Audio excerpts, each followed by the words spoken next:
So again, welcome. We're good to start. Thank you for your patience as the credentialing process just finishes up, and I think a couple more will join us, but we're going to go ahead and get going. My name is Dave Sunderland. I am honored to be the chairman of the Vermont Republican Party. I thank you all for being here, for making the trip.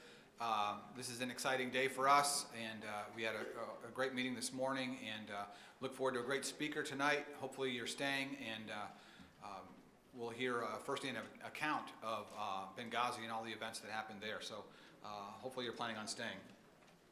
At this time, I'll introduce Windham County Chair Rick Morton.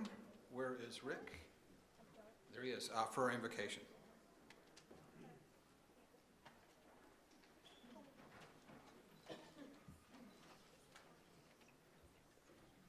This morning we had I guess it was an inaugural prayer breakfast. If I'm wrong about that, I'm standing corrected, but it was well attended. In fact, we had more people showed up than they imagined. And I just encourage you that when they have this event again next time around, the next cycle, that you make that a priority. We'll probably have to have double the space. It was amazing. Vicki Strong gave a remarkable description of her faith and how that works with the political world as well. I happen to be an ordained minister, and as such, I related very much to what she was saying. We need more people of strong character involved in the political process. That's part of our problem. If you will, let's bow together and invoke the Lord's presence and blessing. And we thank you, dear God, that we can come to you like this. We thank you, dear God, that there is a wise God, a caring God, one who has undertaken for our need, one who has sacrificed everything on our behalf. Lord, you know all things, we do not. We have only limited understanding, even as a group of people, well-meaning as we are. And so, Lord, we come to you and beseech your favor, your guidance, your wisdom. Lord, we know that there are those who oppose our viewpoint, and they also, many, or if not most of them, or all of them, are patriots. But Lord, there is right and there is wrong. Help us, Lord, to discern, and help us, Lord, to follow that course that honors you and honors your truth. We pray, Lord, for wisdom and strength, and as we come out of this convention in just a few hours, may we have unity of purpose and heart and spirit, and achieve wonderful goals for this party. We thank you, Lord, now, and call upon you in the name of our Lord Jesus Christ. Amen.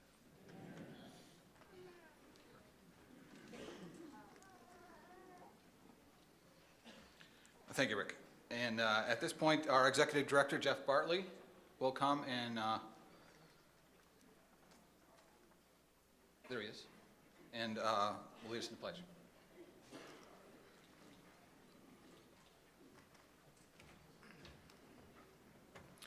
Good afternoon. We are living in a world of great uncertainty. Every day, we are pummeled in the news with breaking news of new threats, both foreign and domestic. It is those who stand in the face of danger that inspire us. We must remember that. No matter how contentious our elections may get, we must remember we belong to the greatest nation on earth, and the issues that divide us pale in comparison to what unites us. Thank you to those who served, thank you to those who are serving, and thank you to those who have yet to serve. If you would please rise and join me in saluting the flag. I pledge allegiance to the flag of the United States of America and to the republic for which it stands, one nation, under God, indivisible, with liberty and justice for all.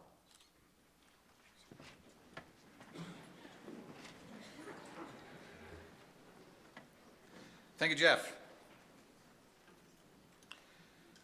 And at this point, I'm consider it a pleasure to introduce Jaden Fernandez. She's going to come and lead us in the national anthem.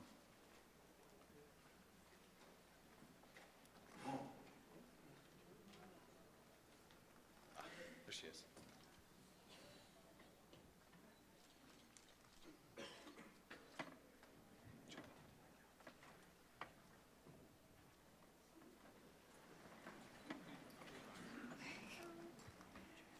Oh, say, can you see by the dawn's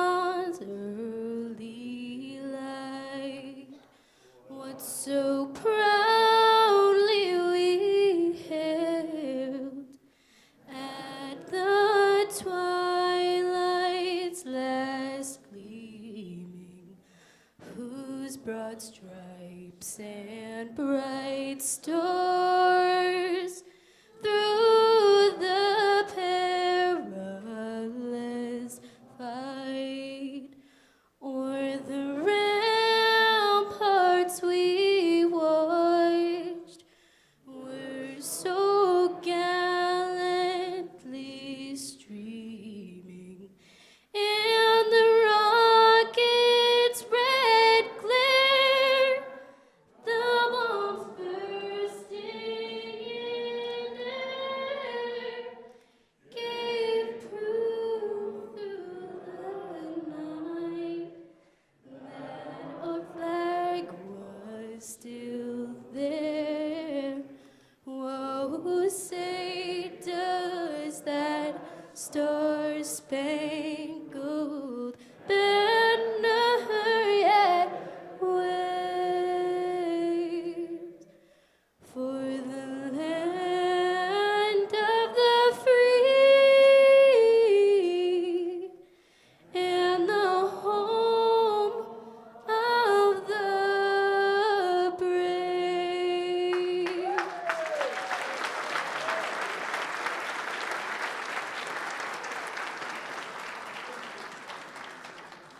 Wow. Thank you, Jaden.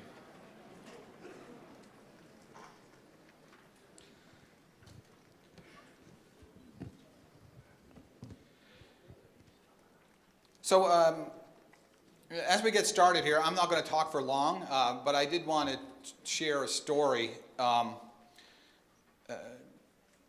really comes back to unity. We've seen the results of the unity in our party, and unfortunately we've seen the results of disunity in our party. And the former is certainly much greater than the latter. But I'll share this brief story as an example. In the late 70s, 77, 78, I was a young fella, maybe not as young as some of you might think, but I was a young fella. And I can remember sitting in the passenger seat of our car with my mom, waiting in a gas line. And some of you will remember those days, huh? And there was people that used to walk up and down the gas lines with coffee and donuts, and you'd have to stop your car because you didn't want to burn the gas that it spent idling all that time. And I, as a boy of 13 or 14 years old then, I remember thinking this, and maybe this is with the inception of my political thoughts. I remember thinking that this wasn't the America that my Cub Scout leader told me about. And this wasn't the America that my grandfather told me about as I sat on his lap. And I remember thinking, what went wrong? Who was wrong? Was this really the America? Or was it the one that I heard about from those who were much older than me? And those of you who are around, some of you may not have been, but those of you who are around, remember those days and remember the malaise speech. And you know, I contrast that to just several years later when a candidate that most people knew from the movies talked about a shining city on a hill.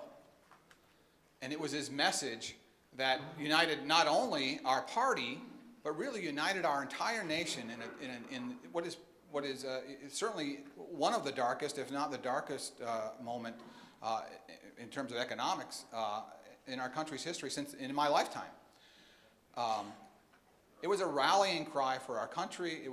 It was a rallying cry for our party. And to this day, we remember Ronald Reagan as the guy who reunified us in times of great despair. And as I thought about what we could say to bring us together as a party, what we could say to understand the differences between the message that we as Republicans have and the message that the other side is presenting to Americans and to Vermonters, that's a pretty clear indication in my mind of the differences. Ours is a message of hope. It's a message of individuality. It's a message of the strength of individual Americans and individual Vermonters. The problems and the challenges that we face as a country and as a state are significant. They're very significant. The answer to those problems won't come from a committee room in Montpelier, and they won't come underneath a golden dome. But people in those places and people in that building can help to empower the multitude of Americans and Vermonters to bring about the kind of nation and the kind of state that we need. And that's the kind of unity that it will take to move us forward as a country and as a state. So as we think about unity, think about the difference that I experienced as a young teenager through the college years. In that short period of time, we went from gas lines and coffee and donuts in the cold in Middlebury, Vermont, to reinvigorating our nation and our economy. It can happen, but to happen, it has to be all of us working together, and I know that it will. I want to mention, as we get started, that there are 2 standing committees for this convention. I'm sorry, I'm going to put this back up here if it clicks. Thanks. There are 2 standing conventions. Well, actually, let me back up a minute. First, the important things. In case you need a bathroom, the bathrooms, this is always good to know. Right outside this door to the left, there's some. And if you go up the stairs, there's more that way. So I want to get that clear. There are 2 standing committees for this convention. I've appointed Brady Tunsing to be chair of the Credentials Committee, and he'll be joined by Mary Daly, Jackie Barnett, and Ann McLowry, and John Hughes. Executive Director Jeff Bartley has appointed Pat McDonald to chair the Ballot Counting Committee with John Konsenka and Terry Burke. And we are joined here on my right by Paul Giuliani, who is our parliamentarian, and Kathleen LaFeria, who is our secretary. So thank you all for serving. At this point, I'll introduce Brady Tunsing to give the Credential Committee's report. Brady.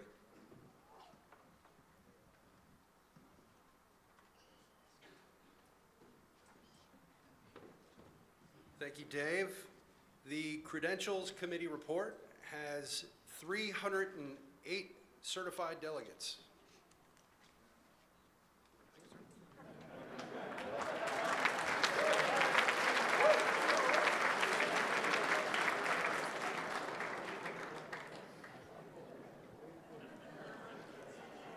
He finished ahead of time. Mr. Koch.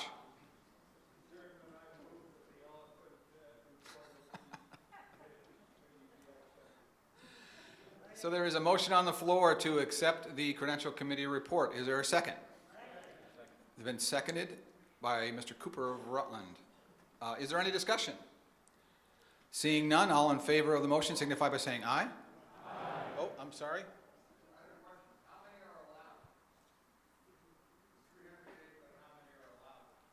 I don't know what the potential is from if every state had sent a delegate, their full allotment of delegates. I don't know what that total number would be.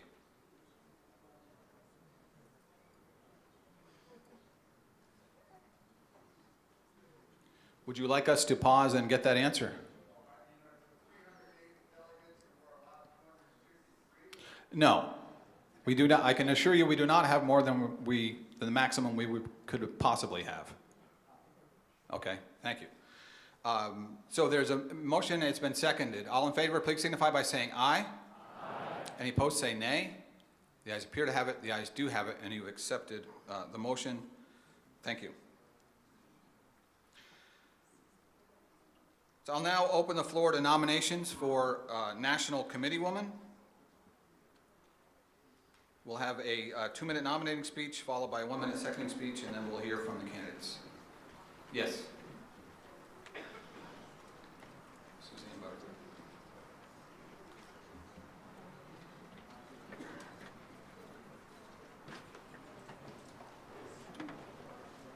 Hi, my name is Suzanne Butterfield. I come from Windsor County. I'm honored to take just a couple of minutes to nominate Susie Hudson for re-election as Vermont's National Committee Woman. While most people would rather do almost anything than get up and public speak before a group of their peers, I actually asked Susie if I could say a few words, and she said, okay. I've known Susie for over 20 years, since pretty much right after her graduation from UVM. I remember meeting her at one of our Windsor County dinners, and I chose to sit with her. Didn't even ask, I just sat with her. Steve Forbes was our guest speaker that evening. We lost our power due to a wild thunder and lightning storm. That in and of itself would make the evening memorable, but there was something special about this young woman's passion, not just for politics, but for Republican ideals that impressed me and continue to do so today. Susie Hudson reached a memorable goal when she was elected Vermont's National Committee Woman after Sarah Gear Boyd's passing back in 2008. And then Susie was reelected in 2012. As Secretary of the RNC, Susie continues to follow in Sarah's footsteps, and she helps take the O out of the GOP. We can thank Susie for Vermont's as good as it can be working connections with the RNC. That relationship continues to be helped by friends, associates, and working lifetime affiliations that Susie has. Having Susie there really helps when it comes time to sit down with the RNC and to strategize. Our state of Vermont may be small in population and very dark blue on that map, but in the heart of our Green Mountains, we've got the best possible committee woman we can have. Please join me in voting for and re-electing Susie Hudson as Vermont's National Committee Woman. Thank you.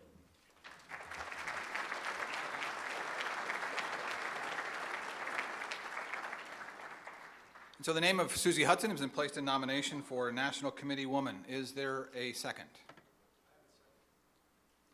Brady Tunzing, thank you.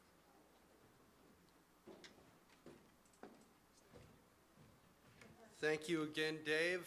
I have another number for you. This time it's 55. 55%. That is what Susie, as campaign manager for Brian Doobie, got in 2008, running against three other candidates. Susie has been an invaluable resource to me as a vice chair. She's been incredible as the secretary of the RNC, and we really need her for this state. She brings us an incredible amount of power. She knows how to navigate through those halls, and I hope you'll join me in supporting her for National Committee Woman. Thank you.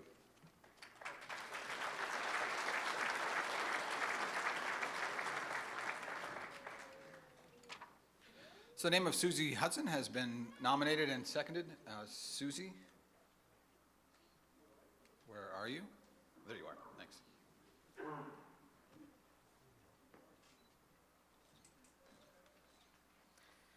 First, thank you, Suzanne, and thank you, Brady, for your very kind words. I'm just humbled by what you said this afternoon. It was in 1996 in San Diego where I made the decision that I someday wanted to be the National Committee Woman from Vermont. It was the last night of the National Convention where I'd been the third youngest delegate in the country. I knew I was going to have to wait a while since my friend and mentor, Sarah Gear, was the National Committee Woman at the time, but I aspired to be like Sarah. Little did I know that 12 years later I would see that dream come true with Sarah's blessing. But that 19 years later, back in San Diego at the RNC winter meeting, I would follow in her footsteps, along with Consuelo Northrop Bailey, and be the third National Committee Woman from Vermont elected as Secretary of the Republican National Committee. It has been a privilege to represent Vermont and to serve with such an extraordinary group of individuals from all across the country, including my counterpart, Jay Shepard, and my friend Alex Willett, the National Committee man from Maine, who you'll be hearing from later on this afternoon. I would be remiss when speaking of Sarah, and this is a tissue warning, by the way, being a mentor by not taking a moment to acknowledge another friend and mentor who passed away this winter, Marty Seawright. I was unable to attend Marty's celebration of life as I was in South Carolina much of this winter helping my parents get settled in their new home.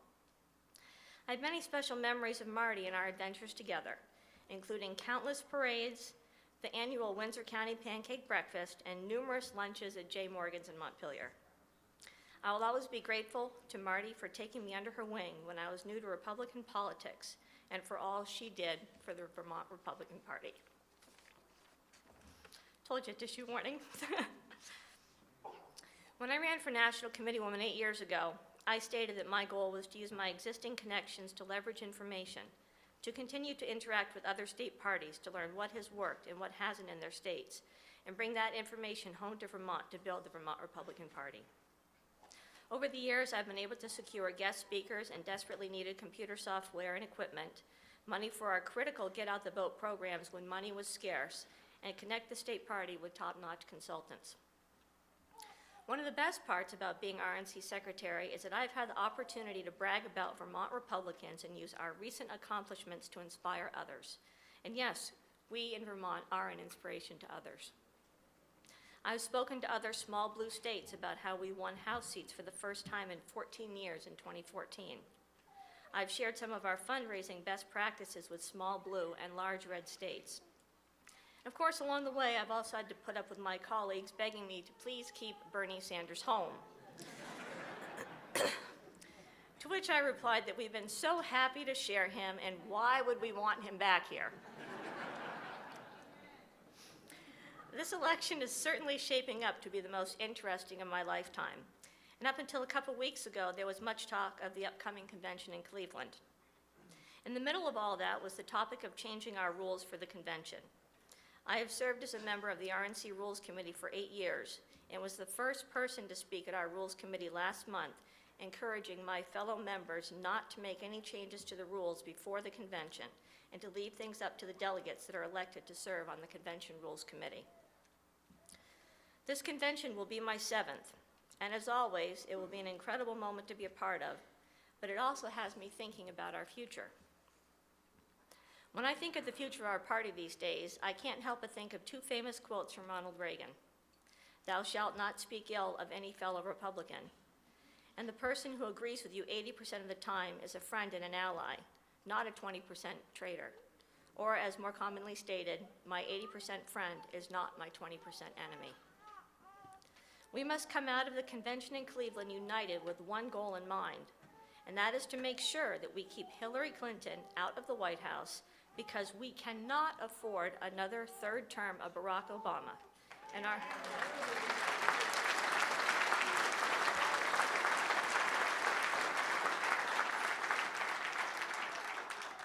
I will also add that our servicemen and women deserve a better commander-in-chief.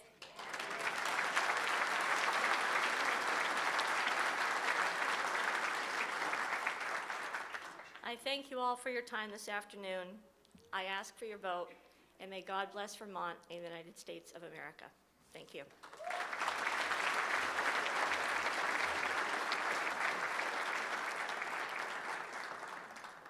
Wow, turn the lights out.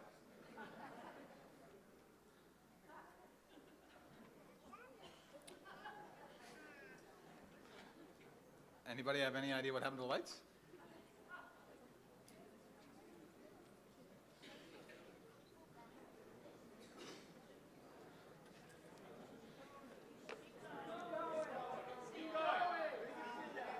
You can see me, I can't see anybody out there, but that's okay. I have like 2 giant high beam headlights with my, okay, there we go. All right, thank you. The name of Susie Hudson has been nominated in second. Are there any other nominations?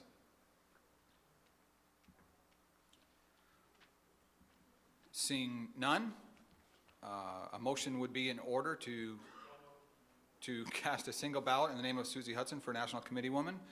The motion has been made. Is there a second? And seconded. All in favor signify by saying aye. Aye. Any opposed say nay. The ayes appear to have it. The ayes do have it. And we've elected Susie Hudson to another term as our National Committeewoman.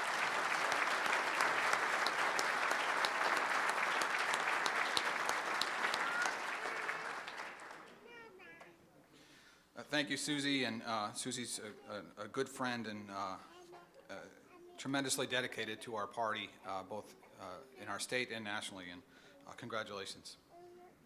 We'll now proceed with the elections for National Committee Man. Is that correct? Yes, that is correct. With the same process, 2-minute nominating speeches, 1-minute seconding speeches, and a 3 to 5 minute speech from candidates. Are there any nominations for National Committeeman? Yes.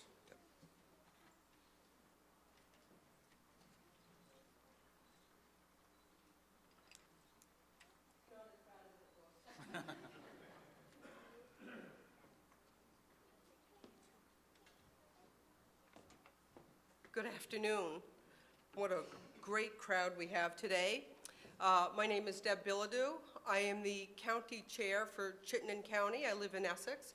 I'm also chair of the county chairs for the state of Vermont. And I can tell you, there is no other place I'd rather be today than right here, right now, with this many Republicans in a room. Thank you.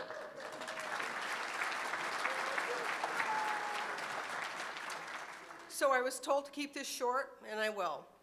I am honored to nominate a man that's been a friend of mine for 15 years.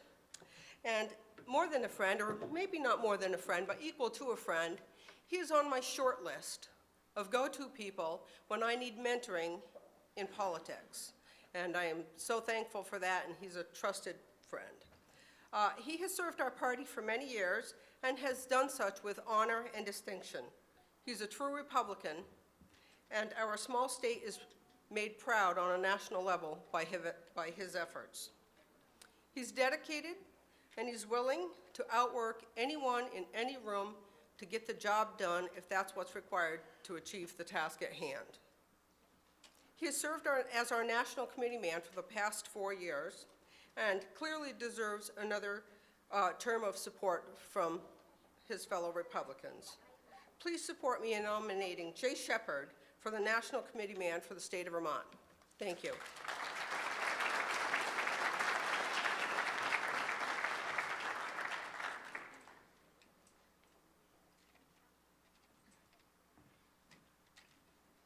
So the name of Jay Shepard has been placed in a nomination. Is there a second? We have him coming. Mr. Chairman, fellow delegates, honored guests, I'm Mark Candon up from Rutland County. I'm the vice chair of Rutland County. Mr. Chairman, can I get another 30 or 60 seconds? Jay said to keep it between 10 and 15 minutes. and I didn't have that much material. But last night I was on the internet and I Googled Abraham Lincoln's political slogans, and I learned something.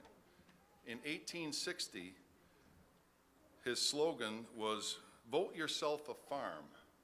It's pretty interesting history. That was the free soil days.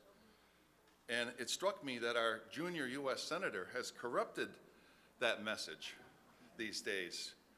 For instance, vote yourself another freebie. Vote yourself a piece of somebody else's pie. The other political slogan, and I think this goes back to 1856, I used it in my campaign 16 years ago, was, "Ain't you glad you joined the Republican Party?" Well, ain't you?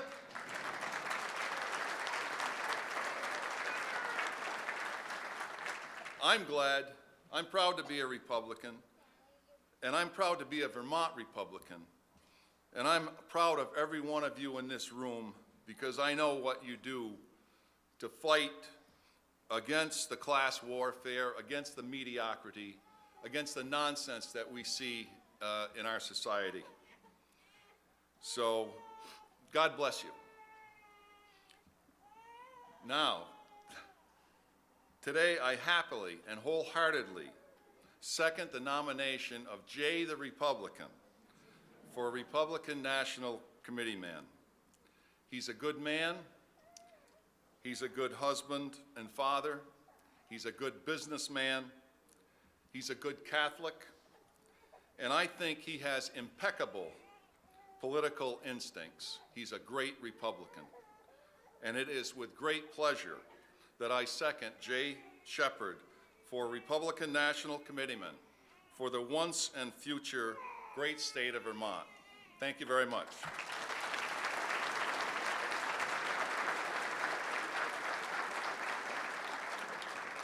Thank you, Mark. So the name of Jay Shepard has been placed in a nomination and it's been seconded. And now we'll hear from the candidate.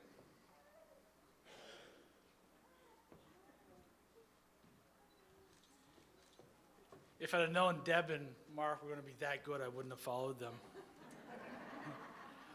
My name is Jay Shepard, and I'm a Republican.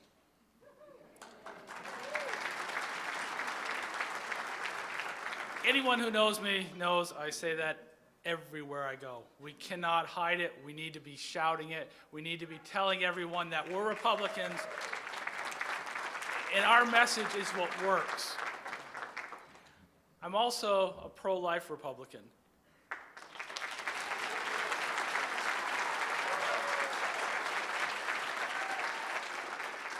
And this fall, I will be voting for a pro-choice governor because it's the right thing to do.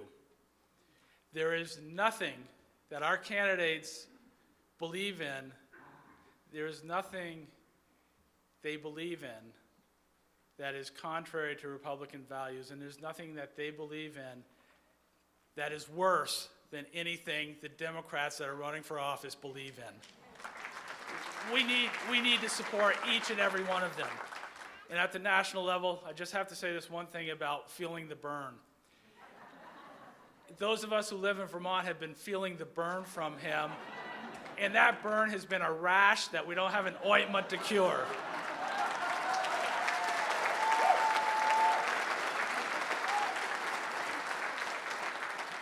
It is time to cure the problems in Washington, and it's the time to elect a Republican to the White House. We've had enough of the Obamas. We've had enough of the Clintons. We've had enough of all the people that they bring into office. And when I'm out here and I hear people say, well, I don't know if I can vote for Trump, I say, you're going to allow a Democrat to continue the mess and the indignations that we have to suffer on a daily basis to be in the White House. Enough is enough, and we need to stop it here and now.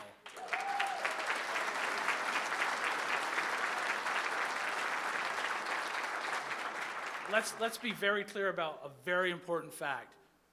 When you don't vote for a Republican, you not only get a Democrat, you get Eric Holder. Okay.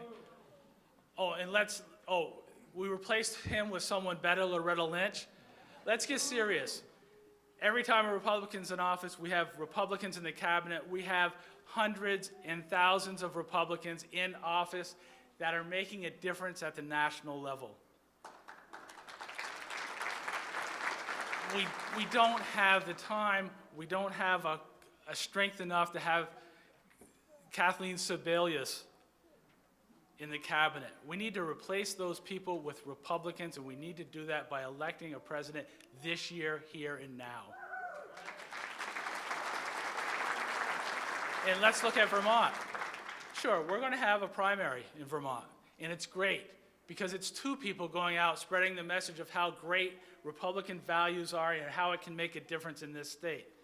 And when we elect our Republican governor, all the commissioners, all the secretaries are going to be Republicans. We're not going to continue to have Democrats engaging in our everyday life, taking away our rights and freedoms, and making us pay for them.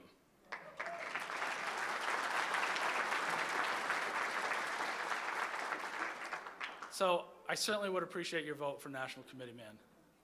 I don't have a written speech, but I do have passion for what we believe in and what we need and know we have to do to get things done. So thank you very much for your support in the past, and thank you very much for allowing me to speak.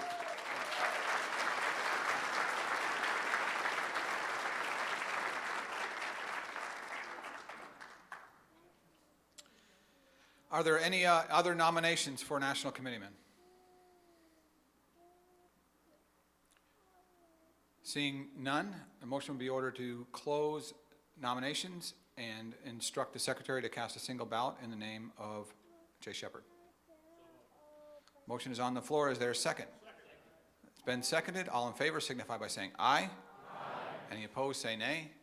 The ayes appear to have it. The ayes do have it. And we've elected Jay Shepard as your National Committeeman.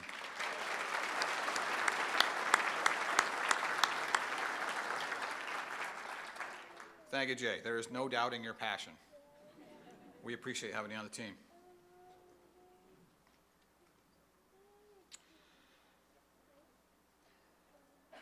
So, we're doing great.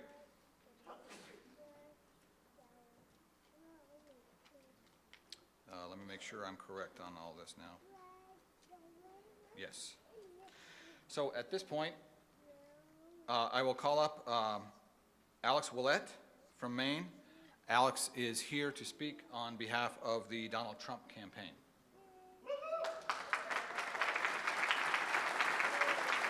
Welcome to Vermont. Well, thank you very much. It's an honor to be here representing Mr. Trump on behalf of all of the Trump campaign. He's sorry he can't be here, but he did send me here to pass on some remarks. So it's a pleasure to be here as a Mainer, as Maine's Republican National Committee man, and a lifelong Republican. Only 27 years, so it hasn't been that long of a life, but an exciting life so far. As my wife and I drove from Maine, I couldn't help but notice the striking similarities that rural Vermont has with Russet County, where I grew up in the northern part of Maine. All the beautiful farmland and just the beautiful scenery. And thank you, Vermont, for giving Mr. Trump a victory back in March 1st. Overwhelming victory, 38% of the vote. You guys helped kick it off and lead to the nomination that he's got today. So thank you all very much for helping kick that victory off.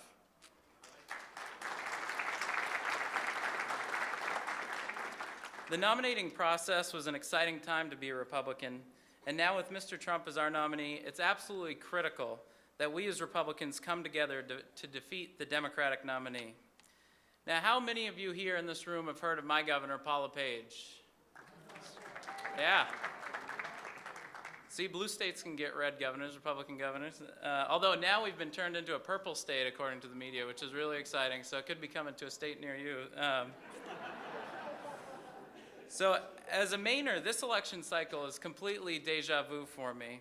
In 2010, our outspoken businessman, conservative Republican candidate, Paul LePage, was completely discounted during the Republican primary for governor. Every talking head, every political commentary was all about how he was way too conservative, way too outspoken to ever get moderate Maine, get the nomination, and then go on to become governor.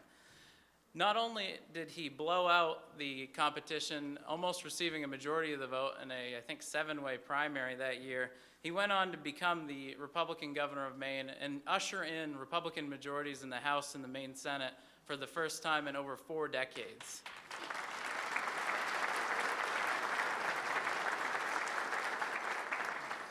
We did that not by moderating our views or becoming Republican light. We did that by articulating to Mainers why Mainers should vote for conservatives and why Mainers should vote for Republicans. And that's a message that Republicans in Vermont need to do as well. It worked in Maine, and it certainly can work here in Vermont. Fast forward to 2014, Governor LePage was all but knocked out, according to the media. Before Election Day, everyone said he was on his way out of office. Our straight-talking governor and his conservative policies were never going to be able to get reelected. But he went on to receive more votes than any governor has received in Maine history, staying in the Blaine House and continuing his great policies. And I think that narrative is the same thing we heard about Mr. Trump last year when he announced that he was going to run for president. Everyone said, oh, this is a phase, it's just going to go and come and go, he's never going to potentially get elected. But his straight talk to the American people and message of how he's going to make America great again caught fire and excited Americans from the East Coast to the West Coast and every sector of the economy. Republicans came out by the millions to vote for Mr. Trump and other Republican candidates throughout our process, nominating process. But then let's look at the Democratic process. If it weren't for your Senator Bernie Sanders, lighting the Democratic process on fire so everyone was feeling the burn, I don't even know if the Democrats would have enough activists in their party base to fill all their delegate slots in Philadelphia this summer. I mean, Hillary Clinton doesn't really bring out the excitement in the Democratic Party, that's for sure. The Democratic process is interesting, though, isn't it? That each day the Democrat political elite are doing everything they can to prop up Hillary in securing the nomination against a declared independent socialist. And that independent socialist is giving her a run for her money.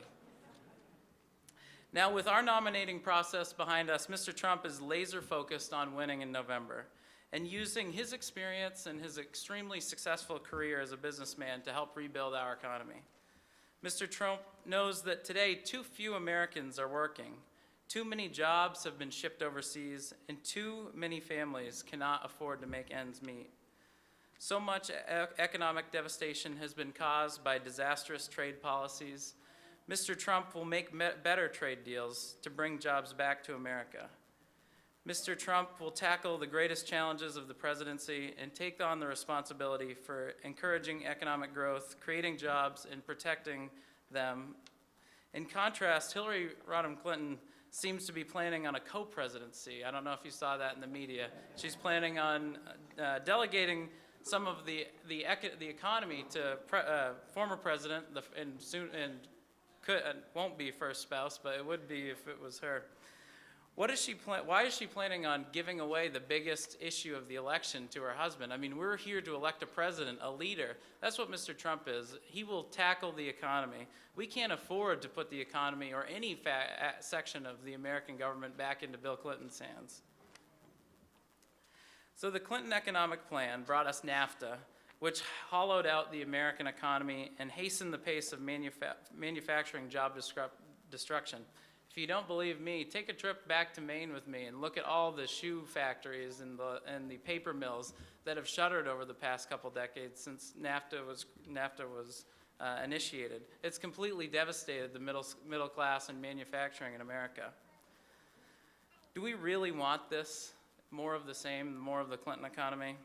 I don't think so, and I don't think Americans want that either. I don't think Americans want to go back to the 1990s. We would like to see a fundamental change of fair and balanced trade, tax relief for the middle class, and a decrease in spending to get our crushing national debt under control. Mr. Trump will get our economy working again and keep our nation safe. So thank you all very much for inviting me, and please join me in supporting Mr. Trump this November so we can make America great again. Thank you very much.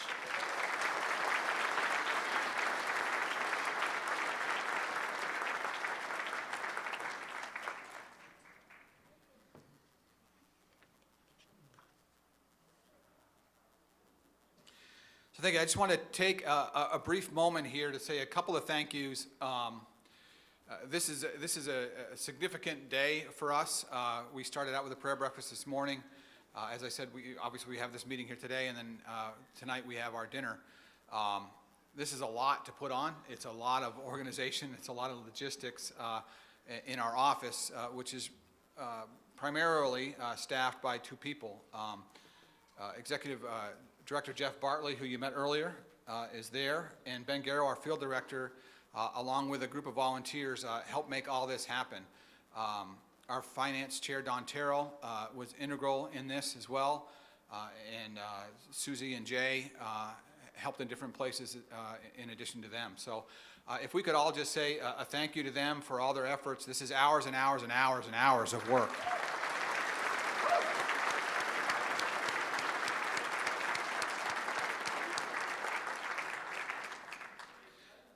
Sure.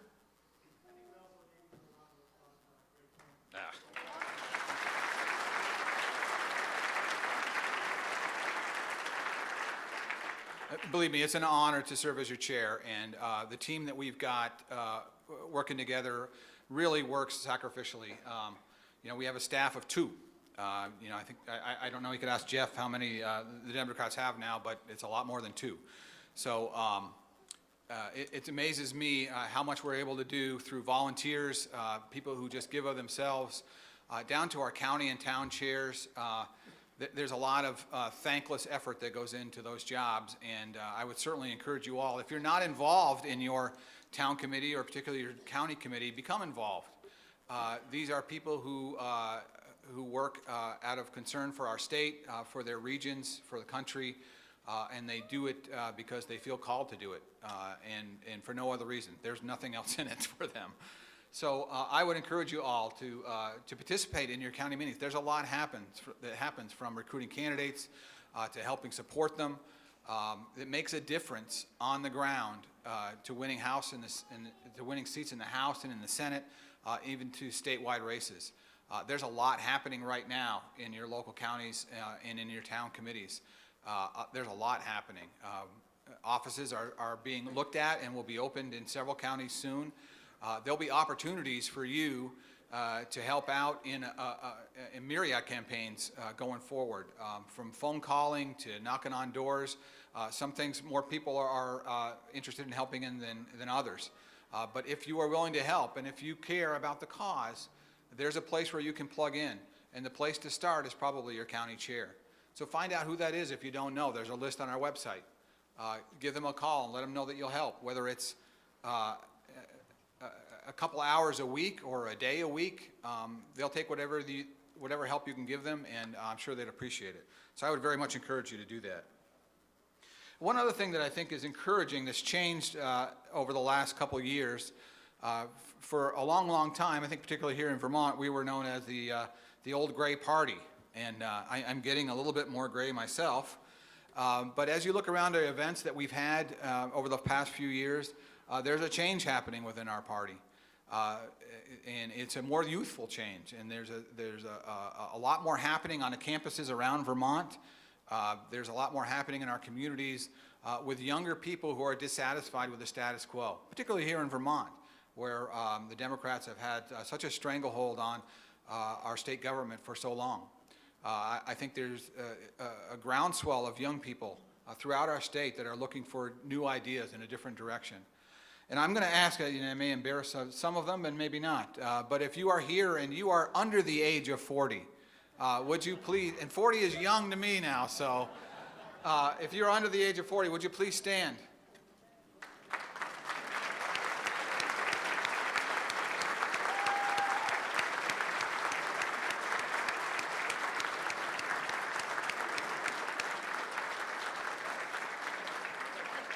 Thank you. Thank you all for being involved. Thank you for being here and being committed, and continue that commitment. I encourage you very much. So I will ask at this time that all of the candidates for national delegate, for delegates to the National Convention, if you would come up and stand in front of the stage, we're just going to recognize you, and I'll read your name. And when I get to your name, if you would just raise your hand so the people could see who you are, that would be great.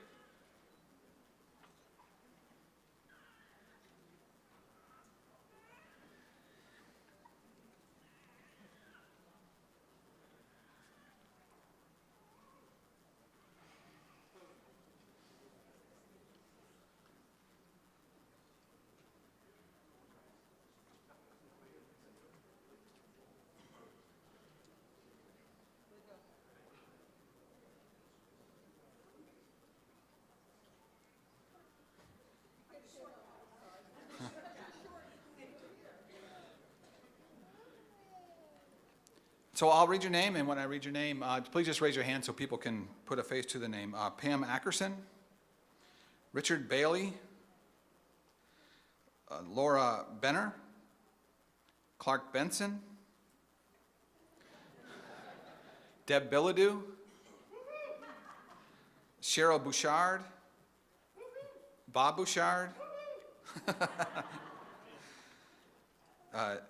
David Bussman, Suzanne Butterfield, Mark Candon, there he is, John Carroll, Nicole Citro, Rick Cochran,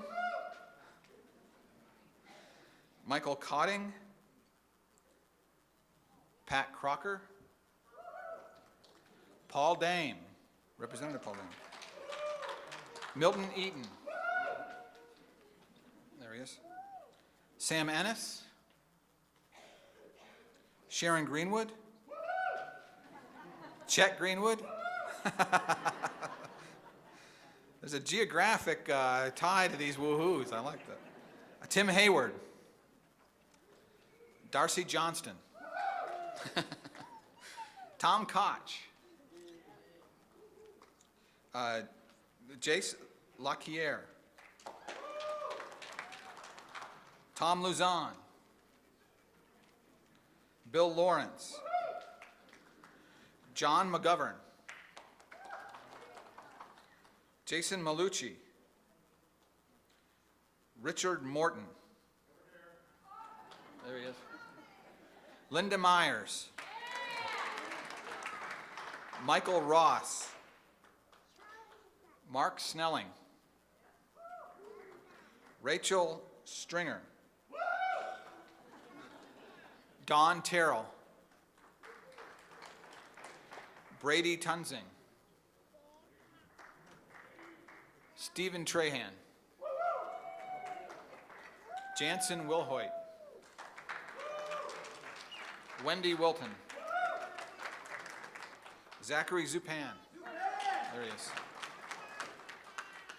Thank you all. Thank you for your willingness to serve and to step forward, and good luck to all. Thanks.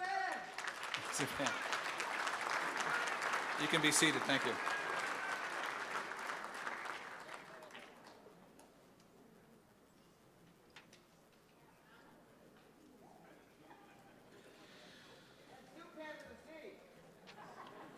I said it right, didn't I? I said it right. Oh, okay.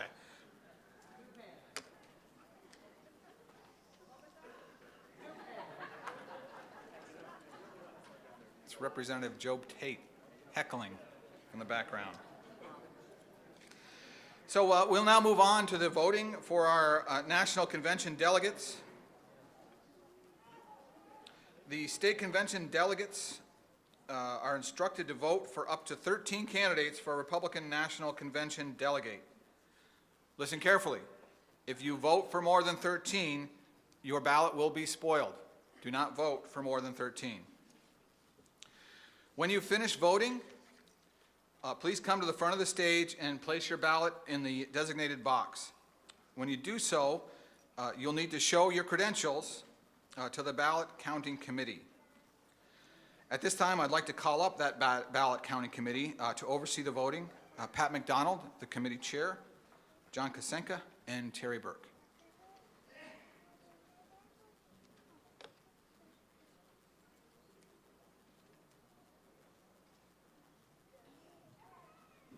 Hey, Jeff.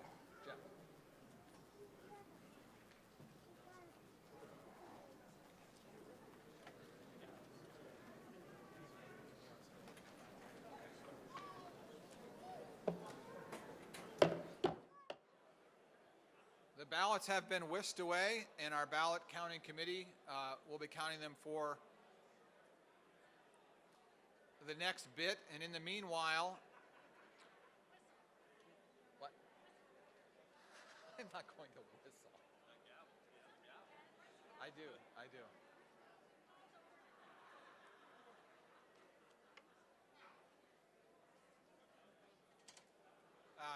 They don't need to gavel.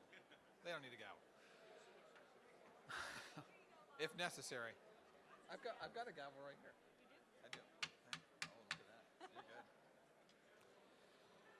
So just to let you know, the next little bit, as the ballots are being counted, which we expect will take a little bit, we're going to hear first from our finance chair, Don Terrell.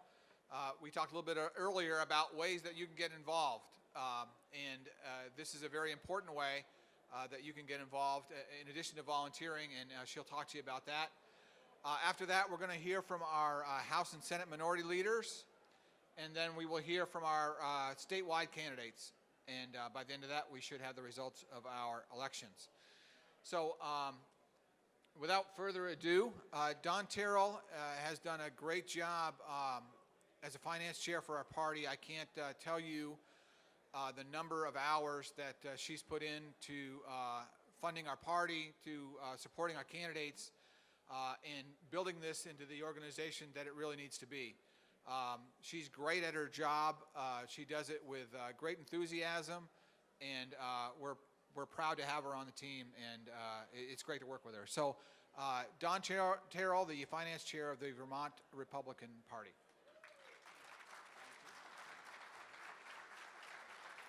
Good afternoon. Well, what an honor. I didn't know I was going to have an opportunity to speak to you all, and I thought last night, what the heck? I raise money for the party. I've got this many people in one room. I ought to have a conversation with them. So for those of you that don't know me, I took on this position of finance chair back in 2013. So it's been a couple of years now. From 2013, and we started with that big Chris Christie event in December of 2013. Thank you to all of you that were there and raised money, because that was just a huge catalyst for getting us to where we are today. We raised $150,000 in December of 2013. That was a huge amount of seed money for us to be able to do what we did in the 2014 election. 2014 was not the easiest year to be raising money for the Republican Party. Who wants to write a check to the losing team? And we had been doing that for some number of years. Well, November 2014 fixed all that. We had won House and Senate seats for the first time in 14 years. That was awesome. So as you can imagine, raising money for the last however many months since that election has been far easier. And we have a fabulous plan that has come together for this 2014 election. We are out working to raise a couple of $100,000 to do what we want to do this election and work with the tools that the RNC has been giving us around improved database technology. And our efforts to get out the vote this year are tremendous. So I sound like Donald Trump. They're fabulous. We're going to make our voters great again. But we are really excited about what we have in store for this year. And I just love the conversations that I have with donors now about what we're going to do and what we can accomplish. I was up in North Hero on Thursday evening with a small group of donors. And the reception was great. I'm waiting for the checks to come in, but I'm pretty sure they will.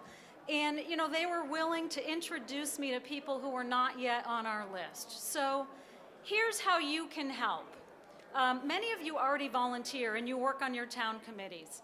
One of the things that we need is, while we're working really hard on this election for 2016 and raising the money that we need this year, you know, the day after that election, we're working on the next one. So I have a twofold goal. I'm working diligently with a team of people to raise what we need for the election, but we also want to build our base of supporters. And I say build it because we already have many, but we worked over the past 2 years to put in place our membership programs. So this great brochure, I'm on the back of it, Dave Sunderland's in the middle of it, and there's a pile of them on a table over there. We really would like people to consider being a recurring donor for us. We'd like to come out of the election with a base of donors that we see $10, $20, $30 a month coming in, so that we know we can continue our staff and we don't have to lay them off and bring them back, and we can keep the energy going. Because we're going to win in 2016. We know we're taking back the governor's seat, one of them. We got the best two candidates. We know we can make gains in the House, potentially the Senate, so we're going to continue to be on the right momentum. We want to keep our team in place. So please find one of these. I would love to see your name show up as a recurring donor. I know who shows up, so I'll know if you're on there. And for those of you who noticed, on that table over there tonight, there were a bunch of glasses, said Vermont Republicans. Okay, those glasses are for people who donate at the Coolidge Club level, which is $130 or $12 a month. So if you happened to carry off a glass because you thought it was a great souvenir, because they all disappeared, that's great. Show up on our recurring list back at the office, and I'll feel really proud that those glasses disappeared. So with that, I thank you again for listening to me. One last thing. I was up in North Hero with a small group. I will travel. If you know you've got some donors that are willing to come together and hear what we're doing in 2016, I will be there. So Rick Morton can attest to that. I went down to Mount Snow in a snowstorm in February or whatever month it was.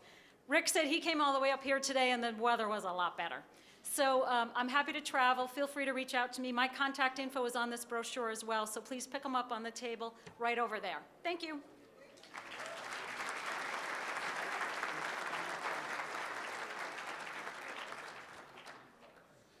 Thank you, Don. Don does a great job, and I think our fundraising is in a different level now, and we certainly have big goals, but we have a tangible, real plan to get there. I'll tell one quick story about a potential major donor that we were talking to a few months ago, and we really felt like this was someone who could be involved and someone who wanted to be involved, and we needed to just get them over the finish line. And so we worked for a couple of months on talking to them, and eventually got a phone call back, and they said, Dave, I've thought a lot about it. He says, I just don't think this is the time. He says, I'm going to wait for the next generation. Vermont is not there yet, and when the next generation comes, I'll re-engage. So we were disappointed, and we really had high hopes that this person was ready to come back in. And about a week later, we had followed up and said thank you, and about a week later, I got another phone call and said, Dave, you know, I just realized you are the next generation. Really. And so thankfully that person wrote a nice check and said, this is the time that we need to invest for the change that we want to see tomorrow. It's not necessarily for today. It is for today, but it's an investment in tomorrow.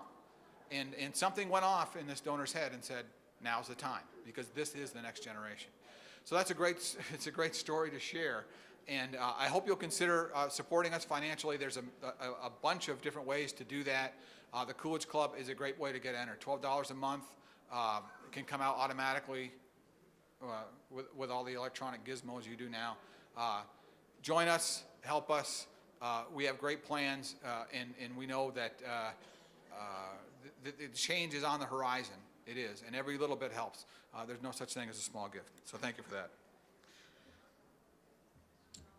that. Next up on our agenda is the minority leader from the state Senate, Joe Benning. He has been actively, yes.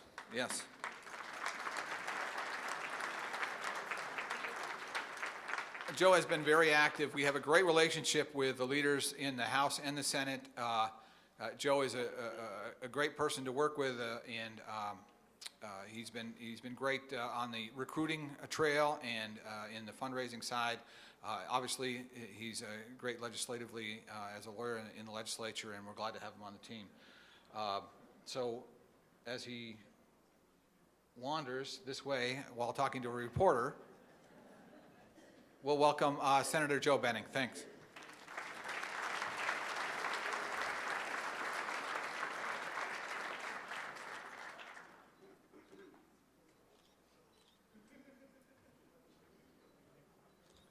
That really does look like two headlights, Dave.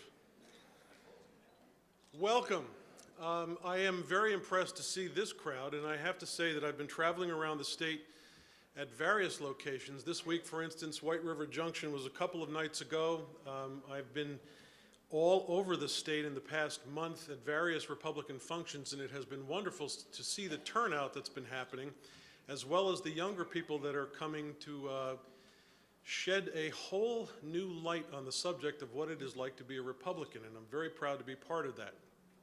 I would like to take a brief moment and let you know that I arrived here late today because I was leading a group of motorcyclists out of St. Johnsbury to go to Barrie for a Phil Scott event where we were honoring veterans. And I think it is appropriate at this point in time on Armed Services Day that we honor the folks in this room who have served in that capacity. So if you are a veteran, would you please rise?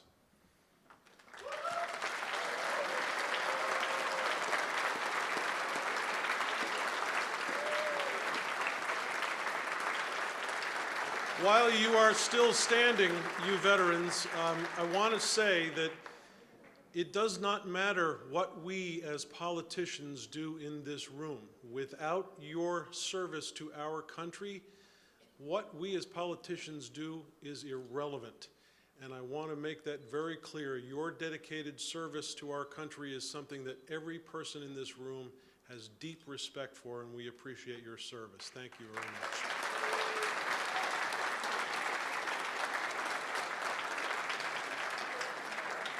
The Vermont State Senate is a place in transition, and for various reasons. Phil Scott obviously is stepping down as the the moderator of the entity. Our President Pro Tem is stepping down.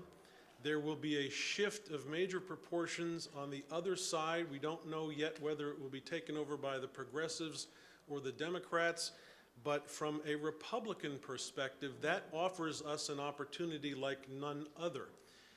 Having a division in the other side is a wonderful thing. What we lack at this moment is candidates, and we've got to have more candidates, especially in southern Vermont, who are willing to step up to the plate and run for that office. Not just candidates, but candidates who are convinced and are willing to work and convinced themselves that they can actually win the election. That is the only way that I will ever have the opportunity to go from being minority leader to majority leader, and I would love to have that opportunity. We come here as a people that are of various viewpoints. I have heard several things here today about party unity, and I agree with that completely. I would like to have a slight message to those of you who are going off to Cleveland.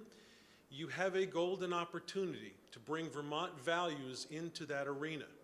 And those Vermont values to me are quite simple. We expect as Republicans things that are common throughout the United States. Low taxes, smaller government, a strong economy, and a strong defense system. Those are things that bind all of us. After that, we sort of get a little mixed up and divided as we approach things. But the bottom line is, for 80% of what we believe in, all of us are united, and we must present that front. And to do it with a Vermont set of values is critical. And by those values, I mean things like civility, the ability to respect one another.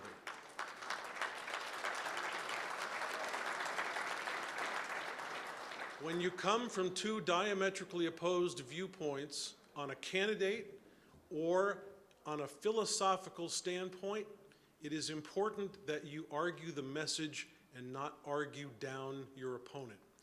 That is something that we can bring to the table as Vermonters, and to those of you going off to Cleveland, I heartily suggest that you use whatever influence you have to bring that message to the occasion. And on the other side of that, we will be united as we approach the next election. We will have fun, we will argue, we will laugh, and hopefully we will be successful in November. I'd like to have an opportunity to just talk a little bit about what actually has occurred in the state Senate. We have had some success, and success is measured in small doses when you are a minority like we are.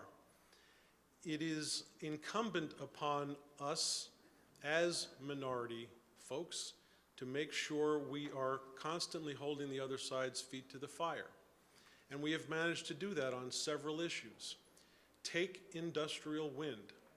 There are some folks here who are very much in favor of that. There are some folks here who are very much opposed. But the one thing I believe we all have in common is that with a Vermont value called local control, local people should have the argument about what is and is not going to happen in their backyard. And this year, we actually had a bill come through, and up until the very last minute, it was written like adults had actually written it. And at the very last minute, the governor injected himself into the picture and yanked out some language that should have remained. However, the needle did get pushed in the right direction, and we need to make sure going forward that we keep pushing that needle. We have had some conversations about Vermont Health Connect. You might be wondering what Peter Shumlin's doing next year. My hope is that he gets a job with Vermont Health Connect. We had the big bill come through. The big bill is the budget bill, and there was some language that was placed in that document that essentially said, we're going to take $250,000 and we're going to ask the Joint Fiscal Office of the Vermont Legislature to study, I'm waiting for the laughter, to study what the problems are with Vermont Health Connect. I thought I was being reasonable by bringing an amendment that said, let's not spend another nickel studying Vermont Health Connect. Instead, let's spend the money actually figuring out how to shift onto the federal exchange. I brought that amendment initially on a different bill and was talked by the leadership to back down because they promised they would put that in the big bill. And lo and behold, they did. But they put that language on the other end of saying, let's study Vermont Health Connect and see what we can do about that. And if we can fix it, fix it. Then they said, if we can't, we'll move to the federal exchange. So I brought another amendment, and I said, let's get rid of that first part, and we're going to go just with the second part. That amendment failed, but the conversation was there, and people do understand it's time to move. I think with a couple of more state senators who have an R in front of their name, we can get that needle to move all the way over. Even Democrats know that system is indefensible, and it is time to move in a different direction. I hope with the next election we will have the numbers able to push that all the way. We've had a very large bill pass on privacy. Many of you have heard of bits and pieces of it, but I want to give you some particulars about it. You have a situation now with police cars that have a little black box at the base of their back windows. That little black box is called an automated license plate reader, and it collects information on each and every one of us as it rides down the road. And that information has to be stored, and now there are millions, if not billions, of bits of information being collected on all of us that has to be stored somewhere. And there's a process by which those who are working with law enforcement, according to this bill, now have access to it. And that's important. Whether you are for law enforcement or against law enforcement, the bottom line is we as individuals, especially in the Republican Party, have an understanding that there's a limited amount of information we accept the state having free and simple access to. That once you cross a line with that kind of information, you have to have our Constitution come into play and make sure that our individual rights are protected. That bill also deals with the use of drones by law enforcement.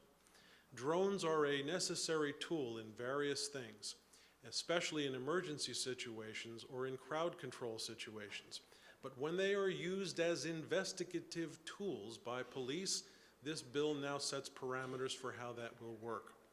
The bill is very long, it is very complicated, but I want you to know that we actually had success getting that through. And it's based on Vermont's Constitution that we were pushing that issue. So I personally am proud of the fact that we are using our own Constitution to make sure we keep all forces in check whenever they are attempting to gather information upon us. We have had a lot of people approaching us on various issues. That will continue. I have to say that life as a legislator is something very interesting. For those of you that have never been part of that process, I heartily encourage you to try it. But if you should be successful, don't be surprised if every single morning when you go to the State House, you have between 50 and 100 emails that are telling you what to do about various issues. And it becomes quite complicated. You do have the ability to speak with people, as we do every day. That is something that's much easier. And I would heartily suggest if you have an issue that you are concerned about, don't hesitate to communicate with me. I am happy to debate and discuss anything at all at any time. We may end up agreeing to disagree, but the point of it is I will try my best to treat you with respect if you treat me with respect, and hopefully that is an image that all of us can carry forward. I'm going to stop there. Does anybody have any questions about what's going on in the Vermont Senate? This is where I have to tell you that they're trying to use me as filler so that the rest of the guys can come in later on.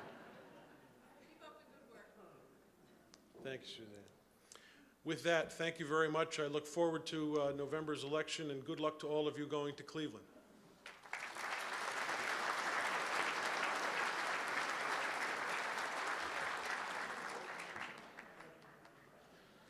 Thank you, Senator Benning. Senator Benning's colleague, his cohort in the House, is Don Turner from Milton. Don's been the minority leader for several terms now.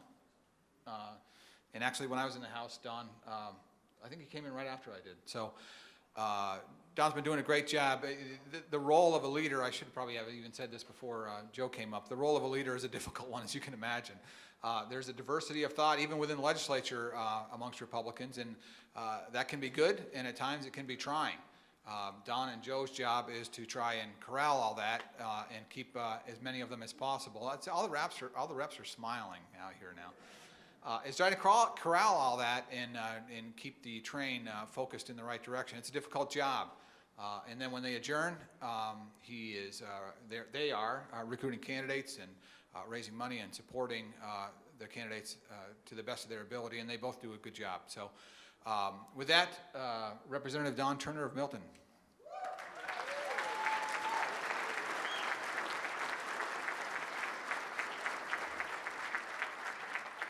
Good afternoon.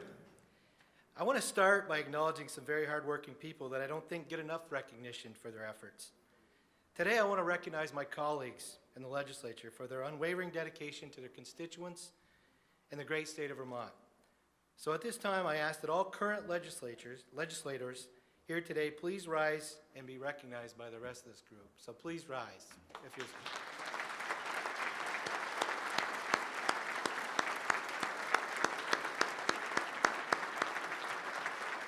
Thank you. It's a great honor to serve our state and my community of Milton, and especially working hand in hand with the people that you just see rise today. Yeah, the members of our caucus believe that the greatest economic, educational, environmental, and social good is achieved through common sense leadership. Leadership which upholds the Vermont Constitution, embraces the principles of open government, supports free enterprise, promotes the creation of a fair and consistent tax policy, the building of safe and reliable infrastructure, and maintaining a high standard of liberty and personal responsibility. That's what I believe. That's what our caucus members believe. That's what we fight for every day in Montpelier. Our leadership team of Brian Savage, Tom Burdett, Lynn Dickinson, and I are honored to have had the opportunity to work with the best team in Montpelier. I say that regularly. I know we're in the minority. It's a difficult challenge, but I've got the best team that I get to work with every day, and I truly want them to know that I appreciate everything that they've done over the last I've been leader 6 years, but the last 2 years in particular. These hardworking, dedicated Republicans, thank you. These hardworking Republicans came to work every day knowing that it's very unlikely that we're going to stop the train that is run by the majority. Yet they fought the good fight and conveyed a message that I believe today has resonated all across this state. And that is, Democrats have spent far too much, they have raised far too many taxes and fees, and our state needs a different path. And without those 48 people, we couldn't have done that. So I want to thank them for the work that they've done.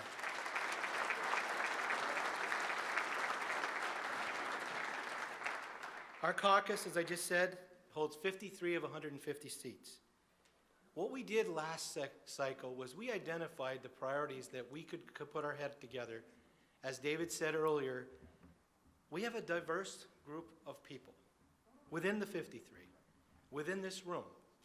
And what we had to do, and I believed, and Brian and our leadership team believed, we had to come up with some priorities that we all could buy into, that we could go and I could stand on the street and I could stand in front of every press that comes to me and says, what does your caucus stand for?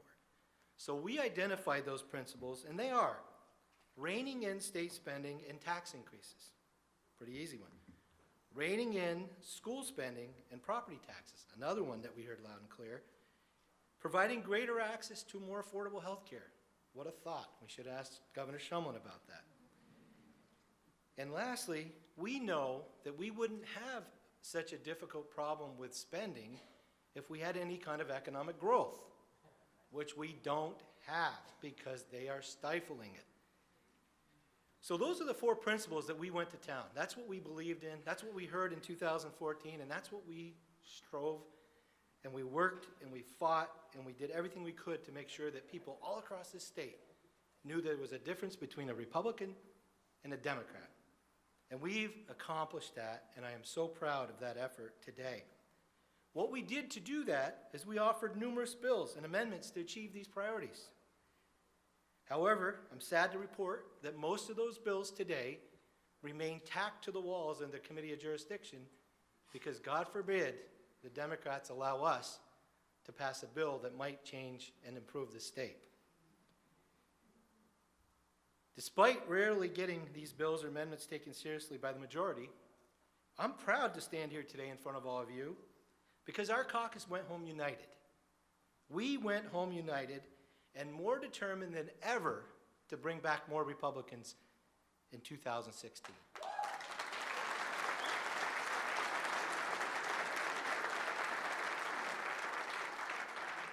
The choices made by Shap Smith and the Democrats in 2015-16 sessions increased overall Vermont spending by approximately $185 million. They raised, in this biennium alone, $95.3 million in new taxes and fees, increased the statewide education property tax, and set Vermont up for the largest property tax increase in the future by repealing the cost containment provision that we worked so hard to get in Act 46. They defeated a bill that would have banned teacher strikes while increasing the minimum wage and implementing paid sick leave. They refused to address the ongoing Vermont Health Connect saga and totally ignored any bills that would have had a positive impact on our economy. These changes added to the cost of living crisis many in our face state and will be devastating for many small businesses and especially those along the Connecticut River corridor. Utilizing a common sense approach, our caucus of Republicans stood together against these tax increases, this increased spending, additional funding for single-payer health, including the Vermont Health Connect, a tax on your Second Amendment rights, a tax against Vermont employers, and a tax against our way of life in Vermont. Our caucus members offered these amendments, as I mentioned earlier, throughout the biennium. These amendments would have changed the direction of our state and would have been good for Vermont. And that's why we're so energized to be here today in front of you, because we know we have the answers. We just need the people in the legislature to help the next governor of the state, which is going to be a Republican, change the direction.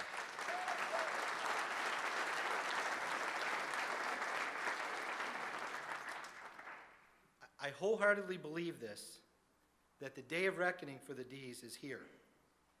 And we have a unique opportunity in this election with the governor leaving, the Speaker of the House leaving, and the President pro tem. We can finally put an end to this Democrat single-party rule this election cycle, but we can't do it without you.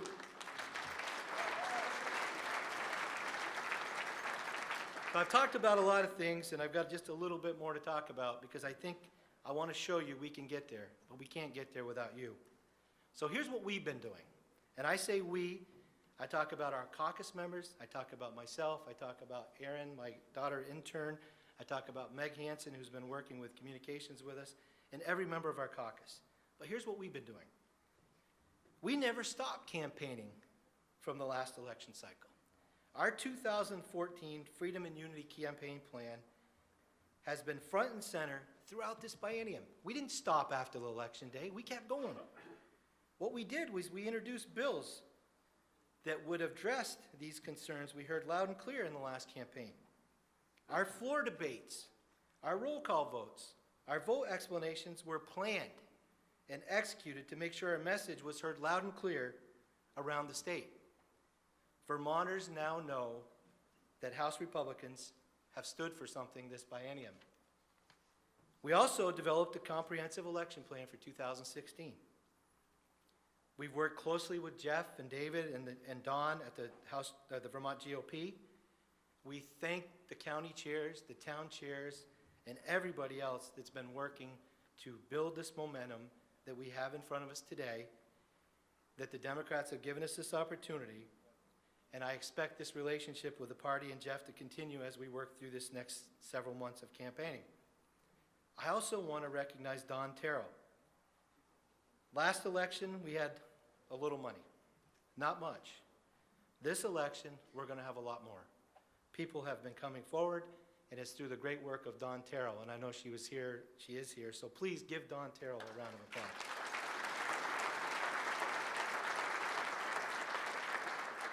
The other thing that's very exciting for me, last election cycle, we had a group come into the state. It's called the Republican State Legislative Committee. They're a PAC out of Washington, D.C.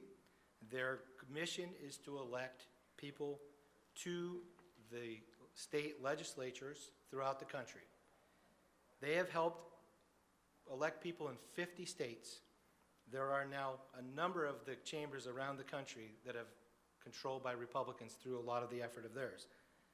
Last election, they invested $350,000 in Vermont to help us pick up seats. They did very well done ads. They were spot on as far as messaging, and they are, today I'm proud to say, are targeted Vermont again for 2016 with the goal of helping us pick up seats in both the House and the Senate. So thank God for them. So we have worked not only in Vermont, we're working outside of Vermont, and I've had press say to me, why do you think it's right for people to come outside of Vermont to help you? My answer is always yes. Did you see how much money the Democrats had on their side of the aisle? Do you see that their money's coming through Washington and all over the country to help them keep their seats in Vermont? We have to have the same or we can't change it. So I am proud of the work of the RSLC. I will continue. It's a PAC, so I can't communicate with them, but I do appreciate their efforts, and I think all of you should recognize the work that they're doing. The other thing that we're doing, we are working to recruit some exceptional candidates. And we have been doing that, and I'm proud of that. But we got a lot of work to do. So 2016 Freedom and Unity Campaign, what we need, this is where I need you. We need additional candidates to enhance the strong slate of returning members and candidates that have already committed to our team. Until we have 150 candidates, one running in at least every district, I'm not going to stop. That means you cannot stop. We have until Thursday to get your name on the ballot if you're here today and you're willing, but we have until August to get you on the ballot, so we cannot stop. We need volunteers. Every candidate that I've ever talked to in my 11 years in the legislature said, you know, I'd run, but I feel like I'm doing it by myself. What I'm saying to them today is, you're not running by yourself. We are going to be there. The GOP's there, the PAC, our caucus is there, and we will find volunteers to help you run for election. So I need you, the people in this room, and everybody else that believes in this cause, to think about how you can help a candidate if you are not that candidate yourself. We need money. I said we got some money. Never enough money if you look at the other side of the aisle. The most important thing that we need to do is we've got to get people out to vote for Republicans in August and in November.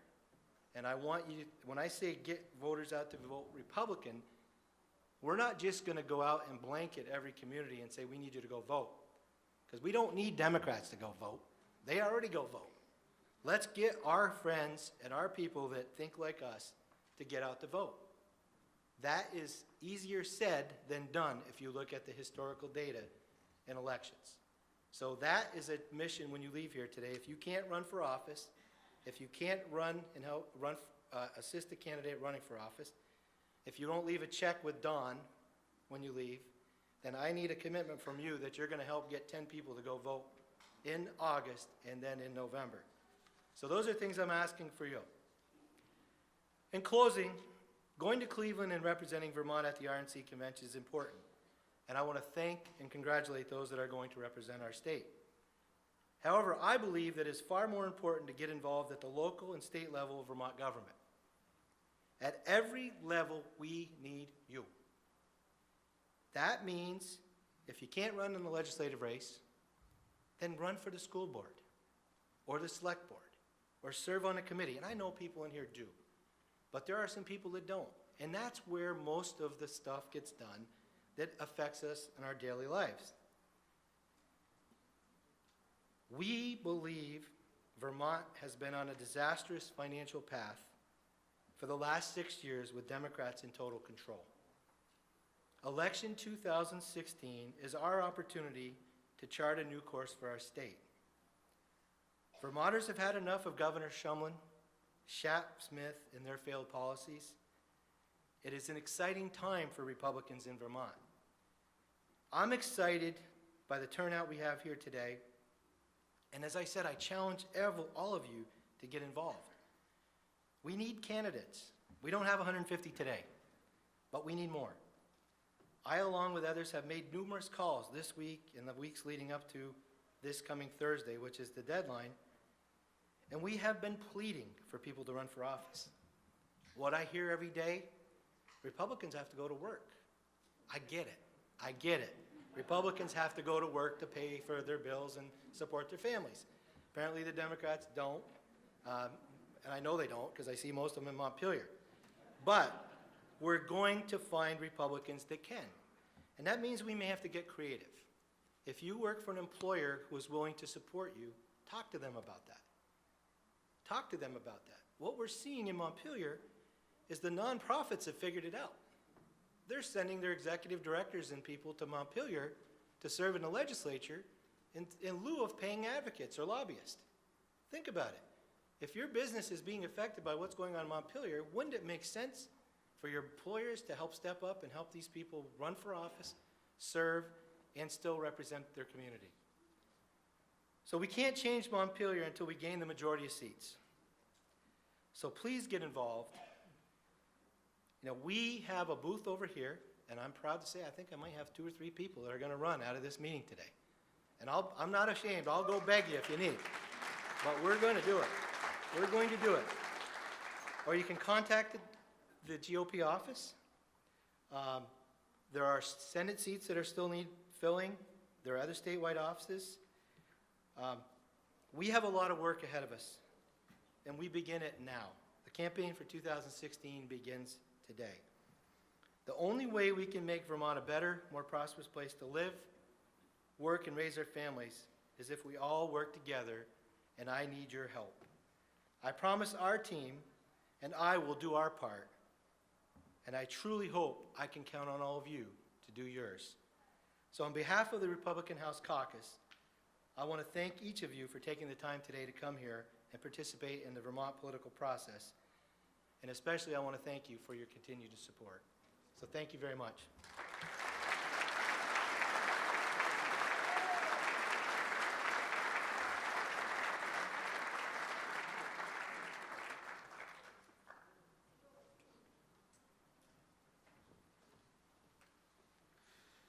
Thank you, Don. Great job, as always.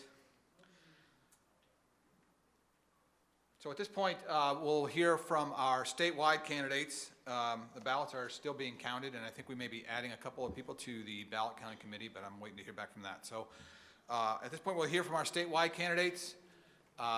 We chose the order of speaking at random, and the first one to speak is our current Lieutenant Governor, Lieutenant Governor Phil Scott.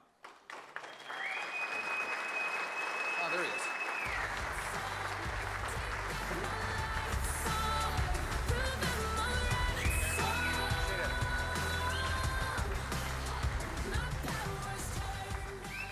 Thank you all. Good afternoon.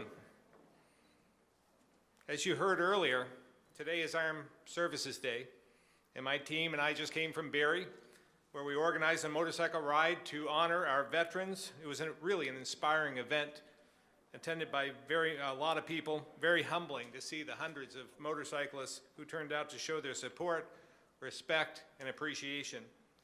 I too would like to take this opportunity to thank those who have served. We can't thank you enough for all you've done for each and every one of us, to give us this opportunity to stand before you together. Without your sacrifices, that wouldn't be possible. So thank you very much, and we appreciate your continued service and those who've served previously. I'm very honored to be here today to address another group of hardworking individuals. Those of you in this room, you are the backbone of the Vermont Republican Party. Your dedication and efforts on behalf of candidates across Vermont are remarkable. And the very thing that will lead us to victory in 2016. I thank you for all your good work. On a much more somber note, I attended the funeral of Gordon Booth this morning. He was the quintessential Vermont Republican, mild-mannered farmer, business owner, and public servant. He served in the State House for a long time, alongside some of you as well. Certainly going to miss his civility, his common sense, and devotion to this party and to this state. We need more Gordon Booths in this world. Like Gordon Booth, Vermonters are independent, hardworking, and resourceful. We believe in treating all people with respect and dignity, and we're not afraid to roll up our sleeves, lace up our boots, and get to work. As a small business owner for over 30 years, I've applied these Vermont values to build my family business and keep the Vermonters who work here employed. It's not always easy. I've had some sleepless nights, wondering where the next job is going to come from, how I'm going to make my payroll. But there are 35 people and their families who are counting on me to make sure that happens, to provide for their families, and I won't let them down. As a public servant, I apply those same Vermont principles to always putting Vermont first and do what I think is best. This week alone, my team and I registered over a dozen new voters across the state. They're excited to support someone they know, someone they trust, and someone they can relate to. It's also one of the reasons 56 of the 61 elected Republicans in the State House have endorsed me. They know who I am, why I'm running, and that next year we're going to have the right team to set real priorities and bring real change to Montpelier.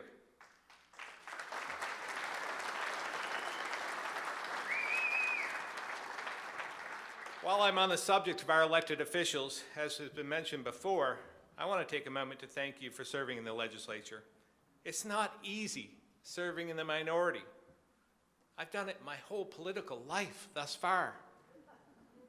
But think about some of the irresponsible legislation we were able to stop. That didn't happen by chance. It took us working together as a team in order to be successful. We didn't have the numbers this session to pass pro-growth, pro-economy legislation, but I'm confident we will have the numbers next session. And I'm confident you'll have me in the governor's seat setting these priorities.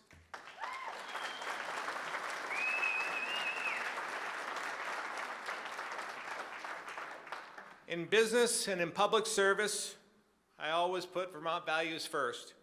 I always treat people the way I want to be treated. It's one of the reasons that in 16 years of public service, I've never once run a negative campaign or advertisement, and I don't plan to start one now.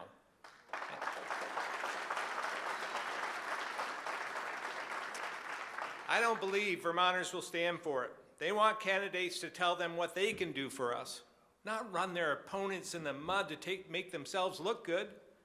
It's just not the Vermont way.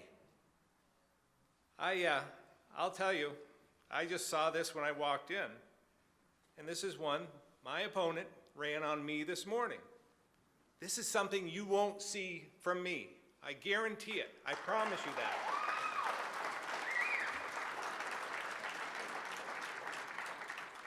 This is DC tactics at its worst, and it's not for something we need in Vermont. I gave Bruce a pass when he did the opposition research on me initially and said he had no idea who paid for that or when it was done, but I can't give him a pass on this. But at least he's showing me his stripes, and we'll come out and we'll compete. Now more than ever, we need to return to our Vermont values to reverse the growing crisis of affordability, revitalize our economy, and restore faith and trust in state government. And that is why I'm running for governor. Over the last 6 years, the state budget, taxes, and other costs of living have grown faster than wages in our economy. These trends, along with a stagnant, aging population, have caused our workforce to shrink by 2,500 workers every year since 2010. A smaller workforce means the tax burden is placed on those of us still here, making Vermont even more unaffordable. It should be obvious to the supermajority in the legislature that we need to take action, growing the economy. But in the last biennium, 1,211 bills were introduced. 30 of those would have had a positive effect on the economy, and only 3 passed. Worse yet, at the end of this session, I cannot think of one piece of legislation that passed that would have had a positive effect on the economy. Not one. This is not acceptable. We must do better. We will do better. I always try to find the positive, though. I try to find the positive in every single situation. Admittedly, I had to dig a little bit deep this legislative session, but I came up with a couple. First and foremost, and this is really, really important, they adjourned.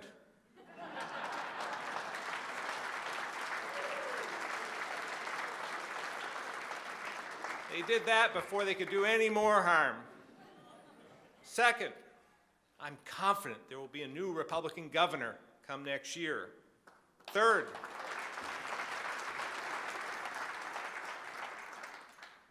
there will be a new Republican lieutenant governor as well. And I look forward to having some company. It's been a little lonely up there for the last 4 or 5 years. But I look forward, Randy, to seeing you up there. Fourth, we will gain seats in the House and the Senate. I'm confident of that. This is something we can all look forward to if we work really hard, put our efforts into this next election. I can feel it. There's a change in the air. People are so frustrated. I know Vermont can be one of the most vibrant and diverse economies in the world. I know we can make Vermont more affordable, restore growth, expand the middle class, lift wages. And I know that with pro-growth policies, we can generate more revenue without raising taxes. That can be invested in innovation in our classrooms, job training, modernizing state government, and fighting the opiate epidemic. I'm running for governor because we need leadership that will set the right priorities and restore balance.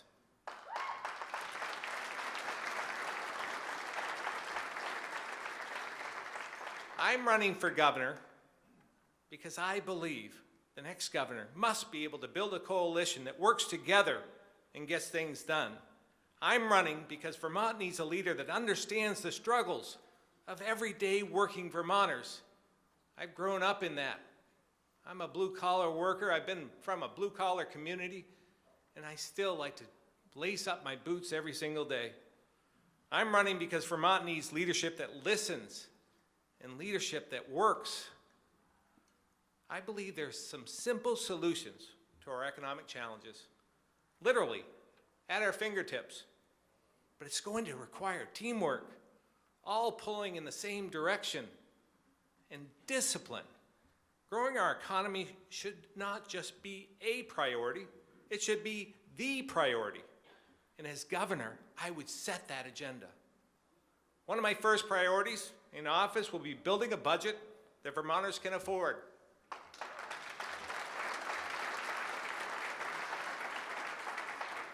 We will do this by aligning state budget growth and the growth of the economy and growth in wages.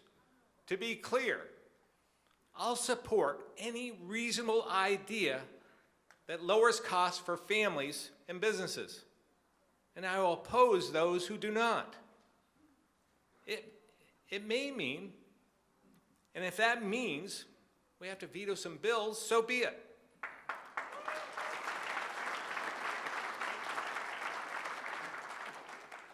called Governor Douglas. He said he still has that veto pen.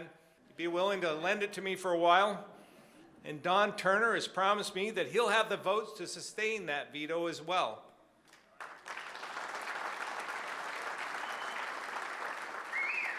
I will also fight for a 90-day limit to legislative sessions and a shift to two-year budgeting.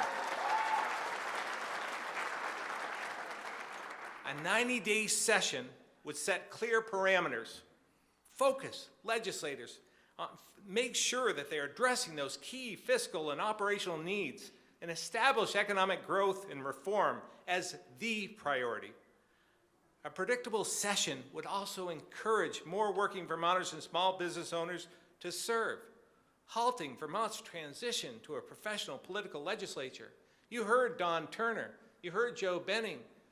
It's difficult to get people to run because they're committed to their businesses, committed to their families, and you never know how long it's going to be. Some of you sitting out here in the room understand this. I served in the Senate for 10 years before becoming lieutenant governor. I think we went till June 8th one time, and that's not good enough. People need to know what the end date is so they can go to their employer, they can ask them, they can tell them, I'll be done by April 1. Be able to commit to that, count on that, and be able to serve. And that's what we need. We need a diversified background. We need more people that assign the front of a check rather than the back of a check all the time. We need some more common sense folks.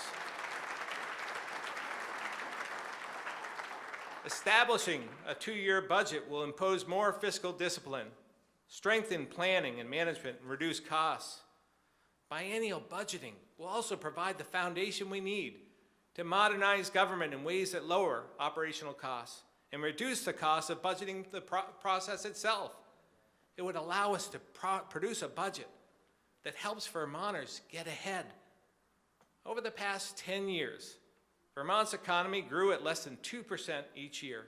Meanwhile, state spending has grown at nearly 5%. As governor, I will not propose, nor will I sign, a budget that grows faster or grows more than the economy or household wages in the previous year.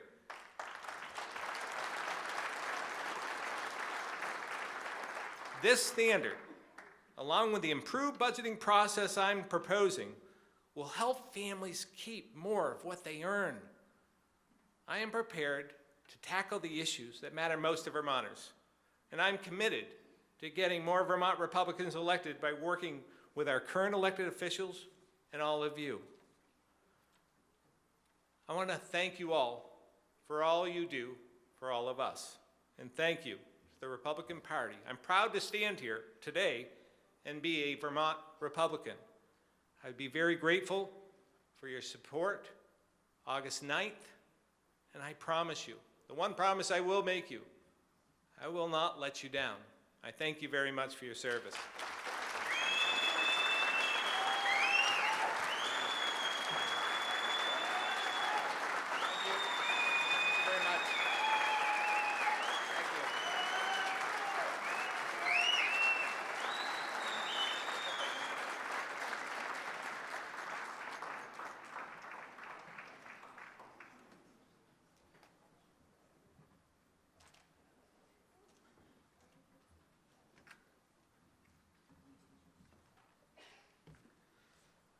Thank you, Lieutenant Governor Scott.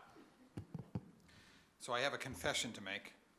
I was supposed to read Phil's bio before I introduced him, and I skipped over it. So that's what we were talking about as we entered the stage. He said, don't worry about it. I think we know him. So thank you, Phil, for that. One other brief administrative announcement. Jeff Bartley sent me a note that he's added a few to the ballot counting committee. They are Steve Webster, Margaret Leslie, Ann McClowry, Gail Graham, Jay Shepard, and Susie Hudson. They're plugging away out there, so I just want to let you know that those have been added.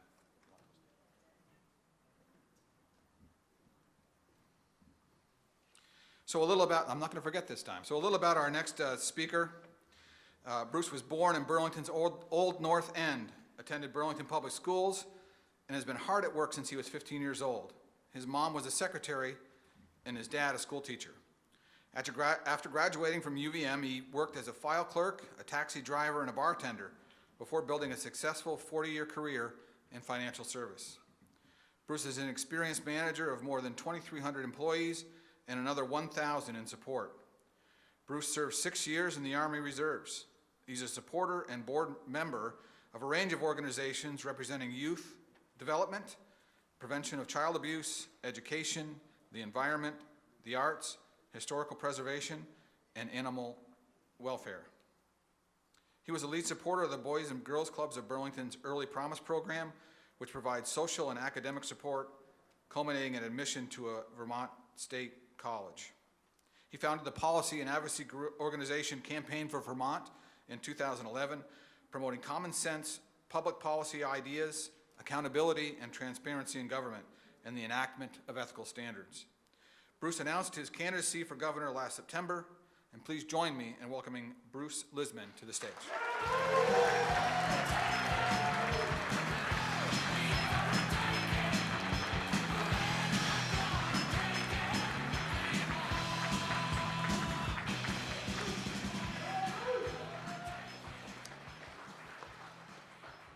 Well, thanks so much for being here. I'm very appreciative for the opportunity to speak with you. November is really important, not because it's that next election cycle, but because it'll tell us the picture of what Vermont will look like 10 years later in 2026. I'd like to join others in thanking members of the armed services. Your service means a great deal to us all. Memorial Day is coming. There will be many speeches, and there'll be parades and marching bands and fun for all, and give us an opportunity to thank you. But in a state like ours, we can do a lot more. My dad was a World War II hero. He never, and I mean ever, spoke of those exploits. He only spoke of liberating a concentration camp with other Vermonters, and he spoke of the horror that he saw. If he were here, though, he would say, stop giving speeches and do something that really matters. That's why I announced my plan to eliminate the state tax on veteran retirement benefits. There are 48,000. Thank you. There are 48,000 veterans in our state. We're happy to have you. 3,900, plus or minus, receive those retirement benefits. I can promise you, with a budget of $6.3 billion, you and I can find $5 million to properly thank our retired veterans by eliminating the tax on them. And I'd like all of you to join us in January when we mount that effort.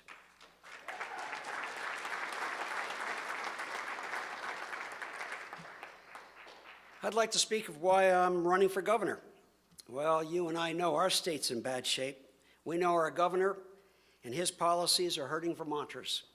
Many of us fear that when Shumlin goes, we'll discover that Vermont is in worse shape than we know right now.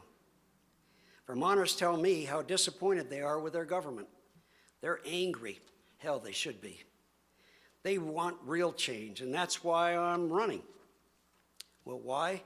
Because no one, and I mean no one in government, has listened to you or your neighbors. We need to restore integrity and accountability in our government. We need to dramatically change the culture of our government to one that works for Vermonters and not the other way around. We must bring spending in line with our economy, and we must stop the massive increases in taxes and fees and surcharges. So what's in it for you? Well, a new and better Vermont. I say it often. I'm not the usual guy that you see at this podium. I don't say the usual things. I don't offer silly campaign slogans, and I won't promise anything that I can't deliver. I like solving problems. I'm good at it. I've spent my entire life doing just that. I'm persistent, and because of that, I've always gotten things done. I'll work like a dog for you, because that's what strong leaders are supposed to do. Forget all those empty promises, those press conferences you've gotten used to over the last 6 years. I don't need headlines. To rebuild our government? No.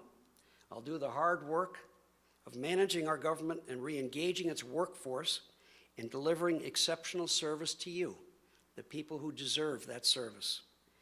Because you and your families and your friends deserve something better than they get right now. I should tell you another reason why I'm running. Well, Phil. Phil is a nice guy. He has good intentions. I supported him in his runs for lieutenant governor. But good intentions won't move us in a new direction. Simply getting along isn't a formula for success. He's had 15 years to make a difference, to make a mark. And I believe he hasn't. He stood by silently while failed policy after failed policy has been enacted that brought us to this sad moment in our state's great history. Nationally, voters have said enough is enough. Let's choose a different direction. Now isn't the time to go with the flow. Now isn't the time to consider old standards. Now is the time to stand up for what we believe. I will stand up for you. We all know it's time. Thank you.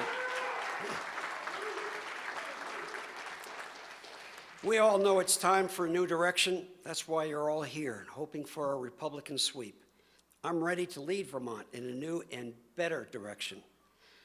I'm working 7 days a week, 15 hours a day on this campaign. I'll travel anywhere to meet with you, to discuss how I can help you, but also the state we love. I'm asking for your support on August 9th. Thank you very much for your time.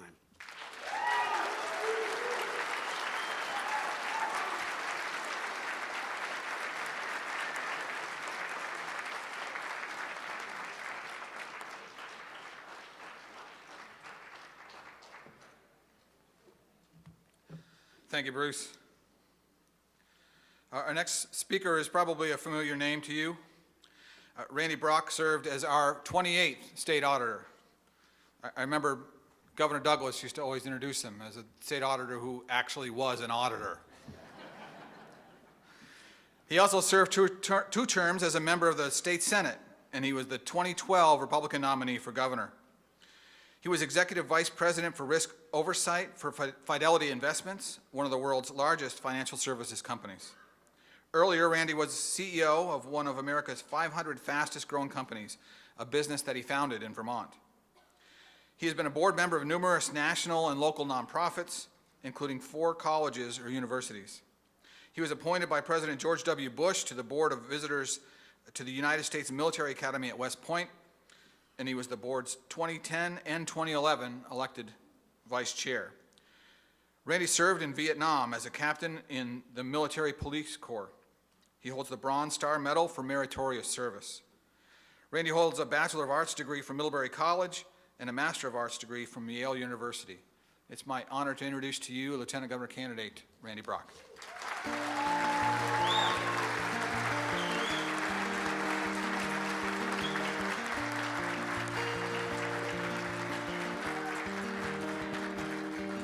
Have you seen the fields of yesterday within you? I have to let that music play for a minute. It's by Carol Ann Jones from Franklin County. It's an original, and she's allowed me to use it in a campaign. It's called Visions of Vermont, and it's very apropos. I want to thank you for coming today. It's an absolutely great turnout. You know, we're going to have a Republican governor of the state of Vermont in November. We all know that. And you know, as I think back over the past 6 years, who do we thank the most for helping us have that happen? We need a hand for Governor Peter Shumlin. Because let's face it, those policies that we're seeing right now are the policies that have made more and more and more Vermonters aware of the need to make a change right now. We know we're going to have this Republican governor, but the last thing we need is a Democrat or progressive lieutenant governor.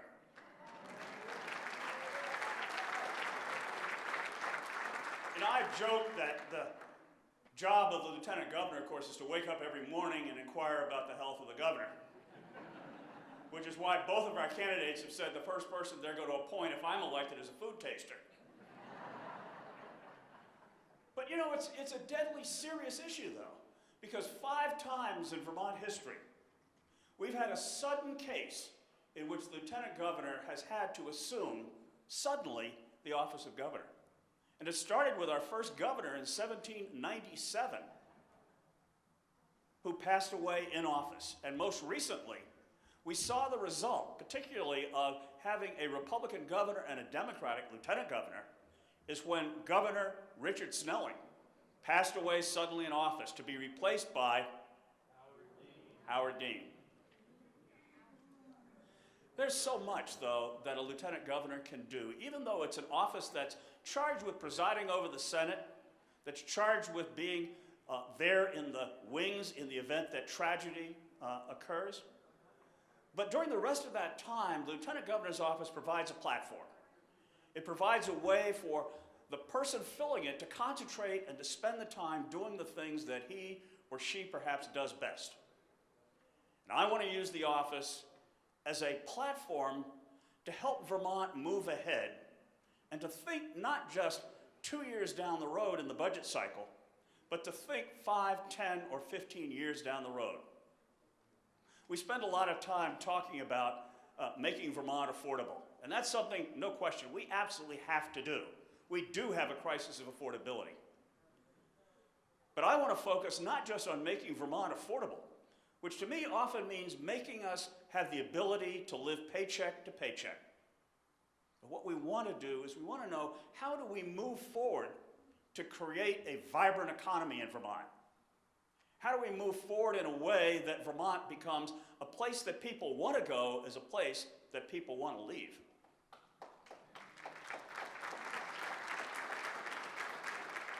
If we look at all of the problems that face Vermont, and we often have a tendency to talk a lot about the problems, about the things that are wrong, and there are, let's face it, there are a lot of things wrong.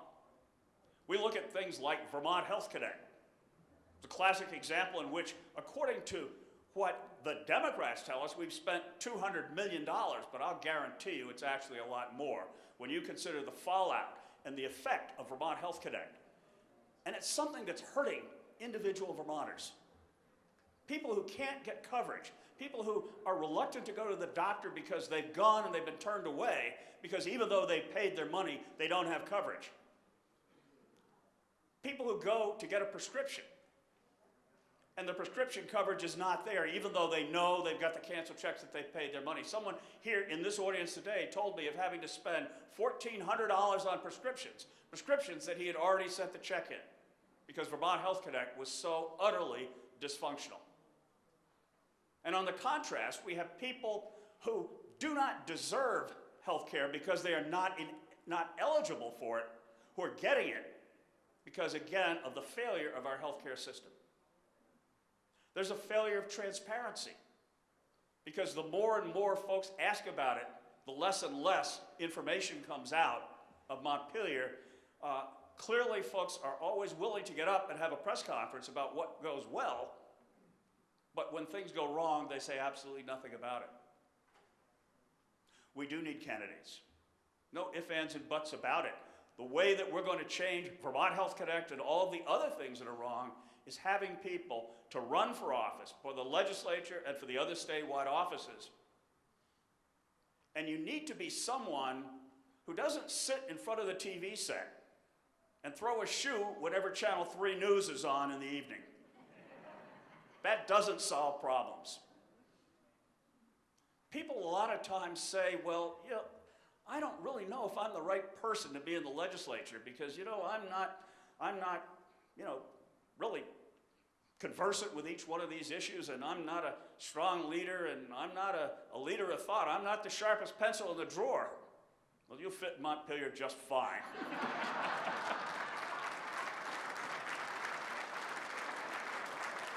You know, I know that one of the criteria that I've seen for being a Vermont legislator in Montpelier is that you've passed fourth grade arithmetic. Now, that doesn't happen with the majority party where you see us spending twice the rate of inflation year after year after year and not somehow recognizing that you can't keep doing that. But that's what we do. We look at the cost of education and education funding. in which we've lost 20,000 kids over the past 15 years. Demographically, we're going to lose another 20,000. And yet the cost of school continues to rise. Per capita, we have about the highest cost per capita for education in the nation. I've always wondered what will happen if we continue to lose students at the rate that we're losing them, and costs continue to increase at the rate they're increasing. What is it going to cost to educate a kid in Vermont where there are no students in school at all? That's the trend we're fighting. And that's why I need your help.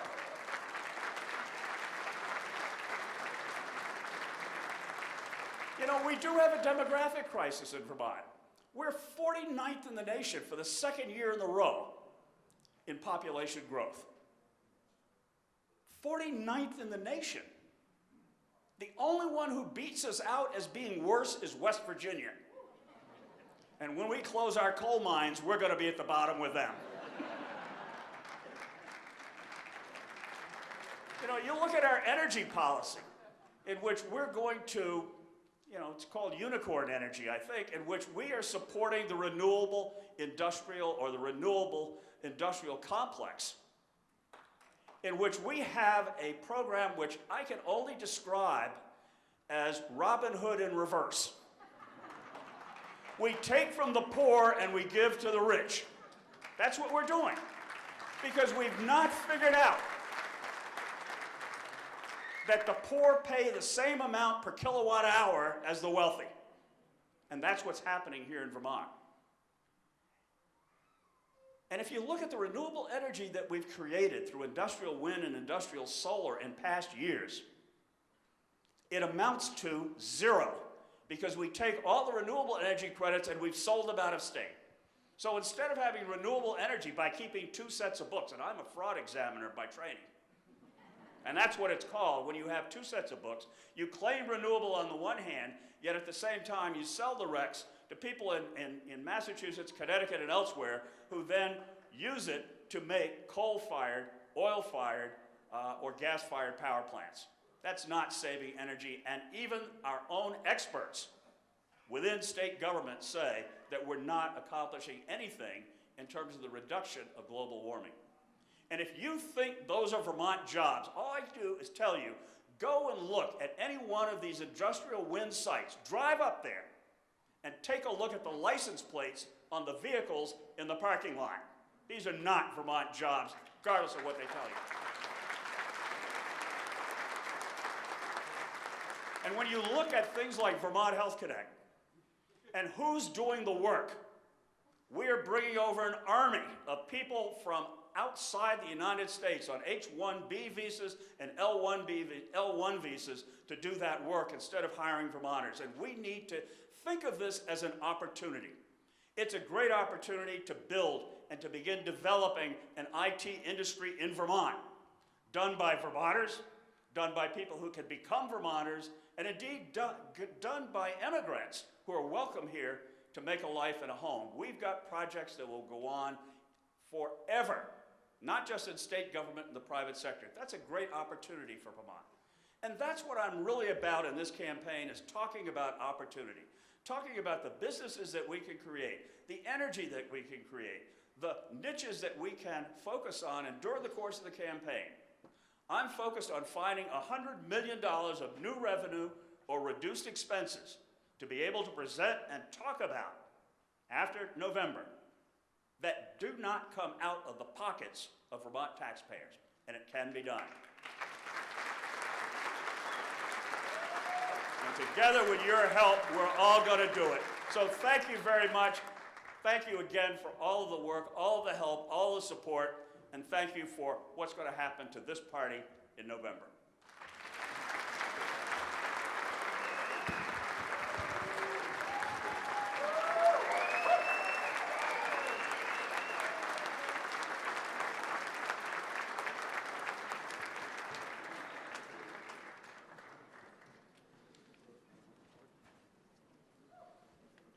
Thank you, Randy.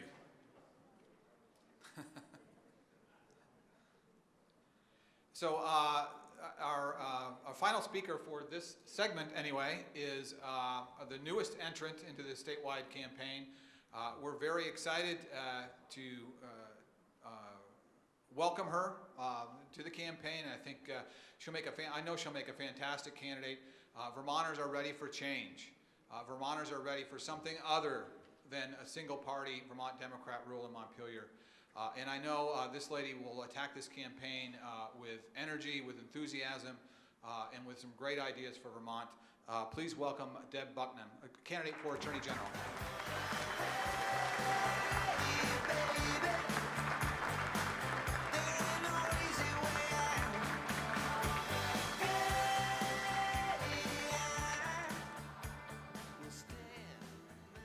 Good afternoon, ladies and gentlemen.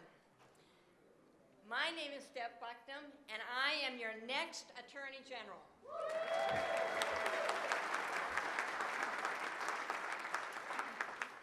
I asked Dave not to give me an introduction because I like to talk about myself. So I'm going to tell you a little bit about my background. I grew up in Melrose, Massachusetts, the second of 5 children. My dad and his father and grandfather before him were members of Boston Local 4 of the International Union of Operating and Hoisting Engineers. And despite that, he was a lifelong Republican. So he taught me by example to swim upstream. My mother was a homemaker, and when my dad got laid off one winter when I was 10, she started making her homemade bread for sale, and we kids went out door to door selling my mother's bread. And we did that for several years after that. When I was 11, I got a job cleaning house for a neighbor every Saturday morning. And I did that until I got a job scooping ice cream at Brigham's. Some of you may know Brigham's. I went to school in college at Salem State College, but that was interrupted when I married Charlie Bucknam in 1966. So this year is our 50th wedding anniversary. Woo!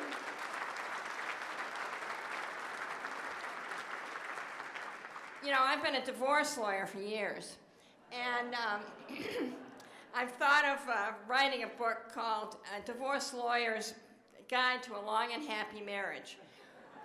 Rule number 1, marry a prince.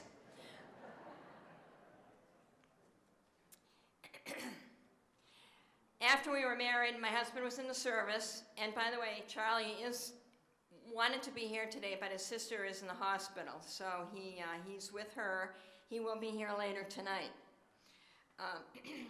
My husband was in the service, so we were in Virginia, and I transferred to the College of William and Mary, where I graduated in 1969. And then we moved to Vermont in 1972, to Walden, and when the kids were little, I attended Vermont Law School and graduated in 1979. I have been in private practice ever since for the last 37 years and running my own business in St. Johnsbury since 1986. As a small-town lawyer, I've represented thousands of Vermonters, mostly individuals and some small businesses. Charlie and I have 2 married daughters, one of whom is here today, and 13 grandchildren.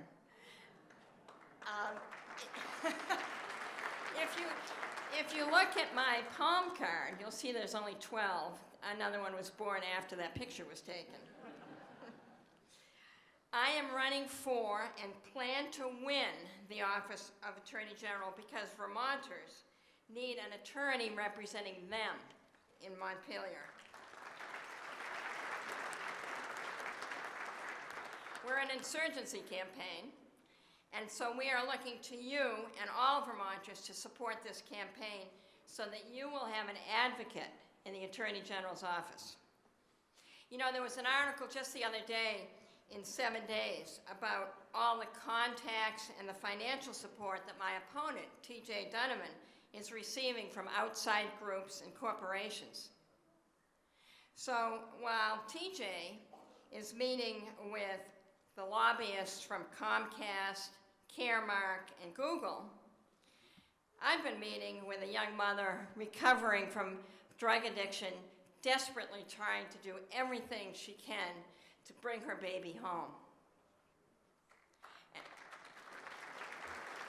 And I've been meeting with a small businessman who caught up in the Montpelier red tape and wondering whether he can remain in business here in Vermont. And I've been meeting with a grandmother, taking care of her grandkids, because the family has disintegrated as a result of drug abuse. And I've been meeting with people frustrated by Montpelier and by our overwhelmed court system. Folks, Comcast and Caremark and Google are not hurting.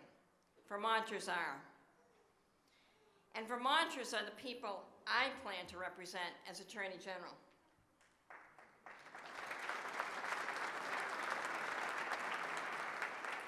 Look, I have no problem with Comcast and Caremark and Google trying to persuade a political candidate of their point of view. That's not a problem. But I want to be influenced by you, Vermonters. So after 37 years of listening to those thousands of Vermonters who face all kinds of adversity, I've decided to pursue two major initiatives as Attorney General. First, I will reorganize the Attorney General's office and institute a Citizens Protection Bureau. Similar to the present Consumer Protection Division, the Citizens Protection Bureau will be set up so that people can contact our attorneys in the Attorney General's office if they are getting the runaround from state government. Similar organizations have been set up in other states, and they work.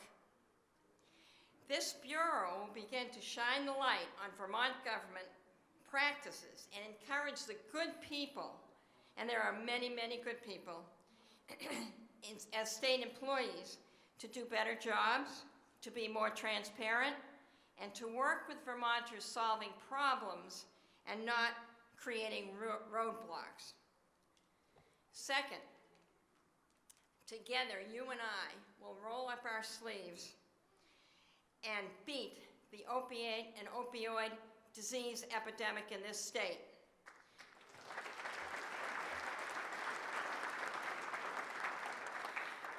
This epidemic is not only devastating our families, it's overwhelming our criminal justice system and our human services agencies and our courts.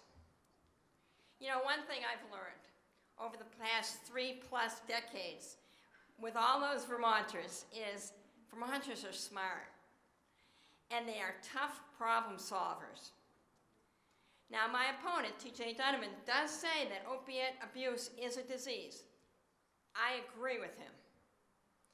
But when you fight a disease epidemic with two weapons, treatment and prevention. Now, Vermont has started programs for treating addiction, and that's all to the good. But if you listen to the leaders, there is virtually no talk about prevention. There's no talk about how we're going to keep people from getting this disease in the first place. We have fought and beat disease epidemics before. I'll tell you a story. When I was in high school, there was a bus route that picked up the kids to go to high school. We were about 2 miles away from our high school in those days, and the bus stop was only about a half a block from my house. But my brothers and sisters and I walked almost every day. We took the bus about a half a dozen times a year when we were late for school. And the reason we didn't take that bus was because by the time it got to our stop, there was standing room only, and it was blue with smoke. Most of the kids and the bus driver were smoking. Now, if we had only treated the nicotine addiction epidemic nicotine addicts after they were hooked, we would have today massive healthcare centers across the country treating emphysema and lung cancer. And those buses may still be filled with blue smoke. Treatment programs are essential, but they do not stop the rise in opioid addiction abuse in Vermont. We need a focused and effective plans and leadership in this fight. And I promise you that I will listen to not only the experts, but to you, because you are dealing with this problem in your families, in your neighborhood, in your towns. You know, Vermonters do know how to solve tough problems, and we can lead the fight together to make sure that our children will never be infected by this terrible disease.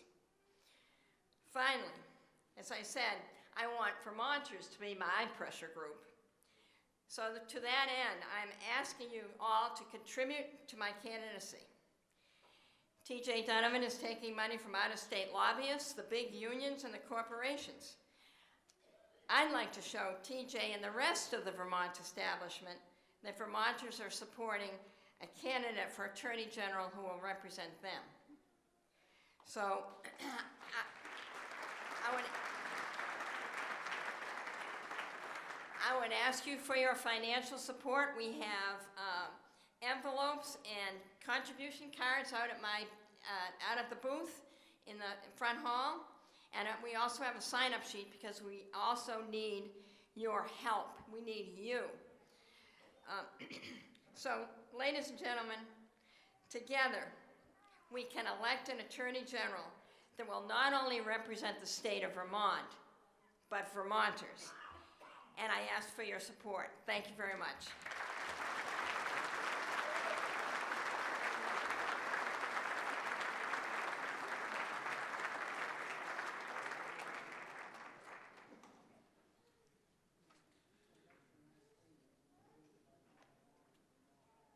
Thank you, Deb.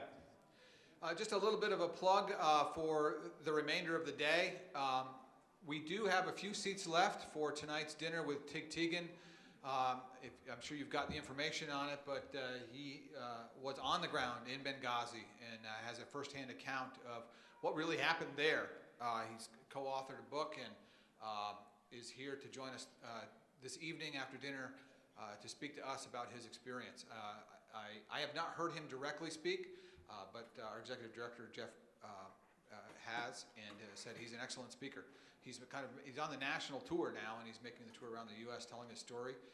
And I think if you don't have plans tonight, you would benefit very much from seeing him. So if you want to go tonight and you do not yet have tickets, there are still some available. Don Terrell is around. You can see me. We'll make sure to get you hooked up with that. I have not seen the ballot counting committee come back in yet. So I think at this point we'll break briefly until they finish up. It shouldn't be very much longer. And then we'll reconvene and we'll announce the winners of the election for delegate to the National Convention. Thanks. Thanks, everybody. If you could come back and take your seats, we'll announce the results of your votes. And then just a couple more administrative things, and we'll be on to our dinner.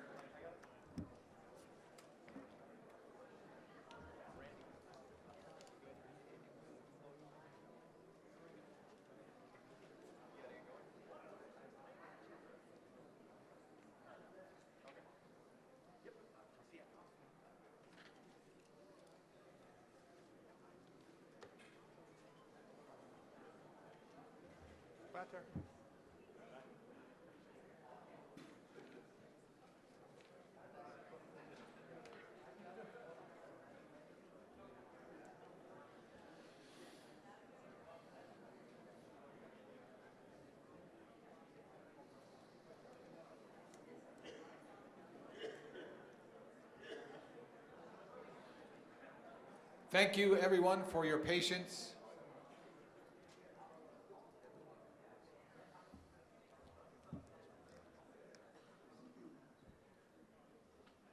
Thank you to the vote counting committee.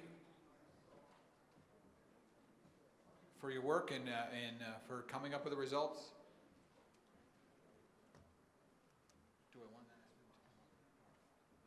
Okay. So Jeff Bartley, our executive director, who you've heard from before, will announce the results of your votes.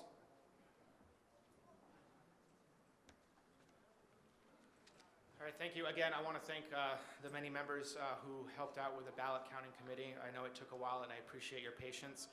We are going to announce the results in order of the results. First delegate, Suzanne Butterfield.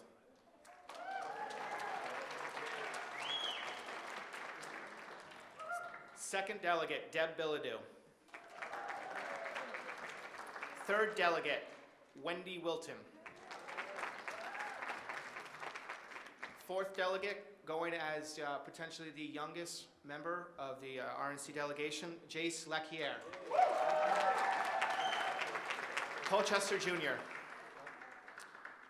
Fifth, Chet Greenwood. Sixth, Rick Cochran.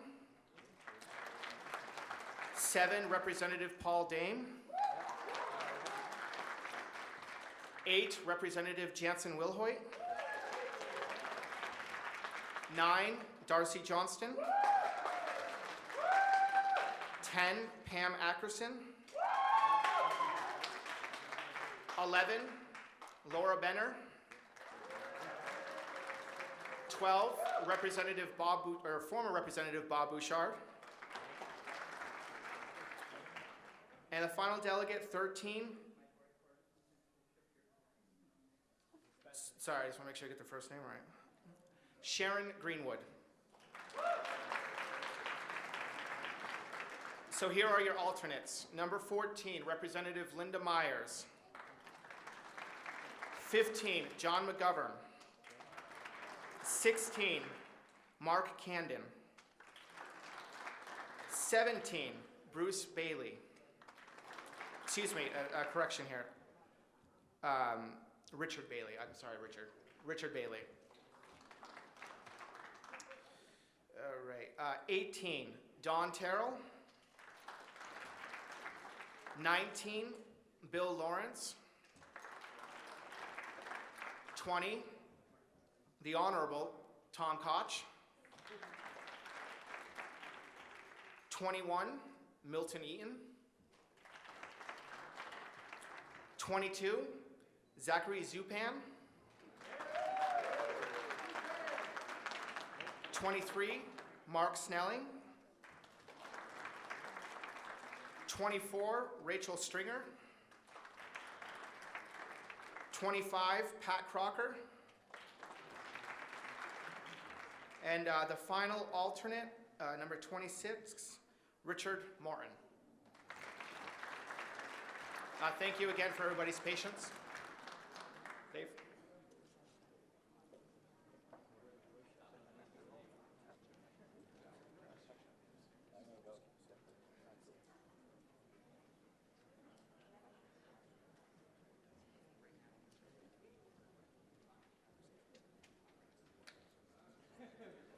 So congratulations. First off, thank you all who put in the energy and the time to run.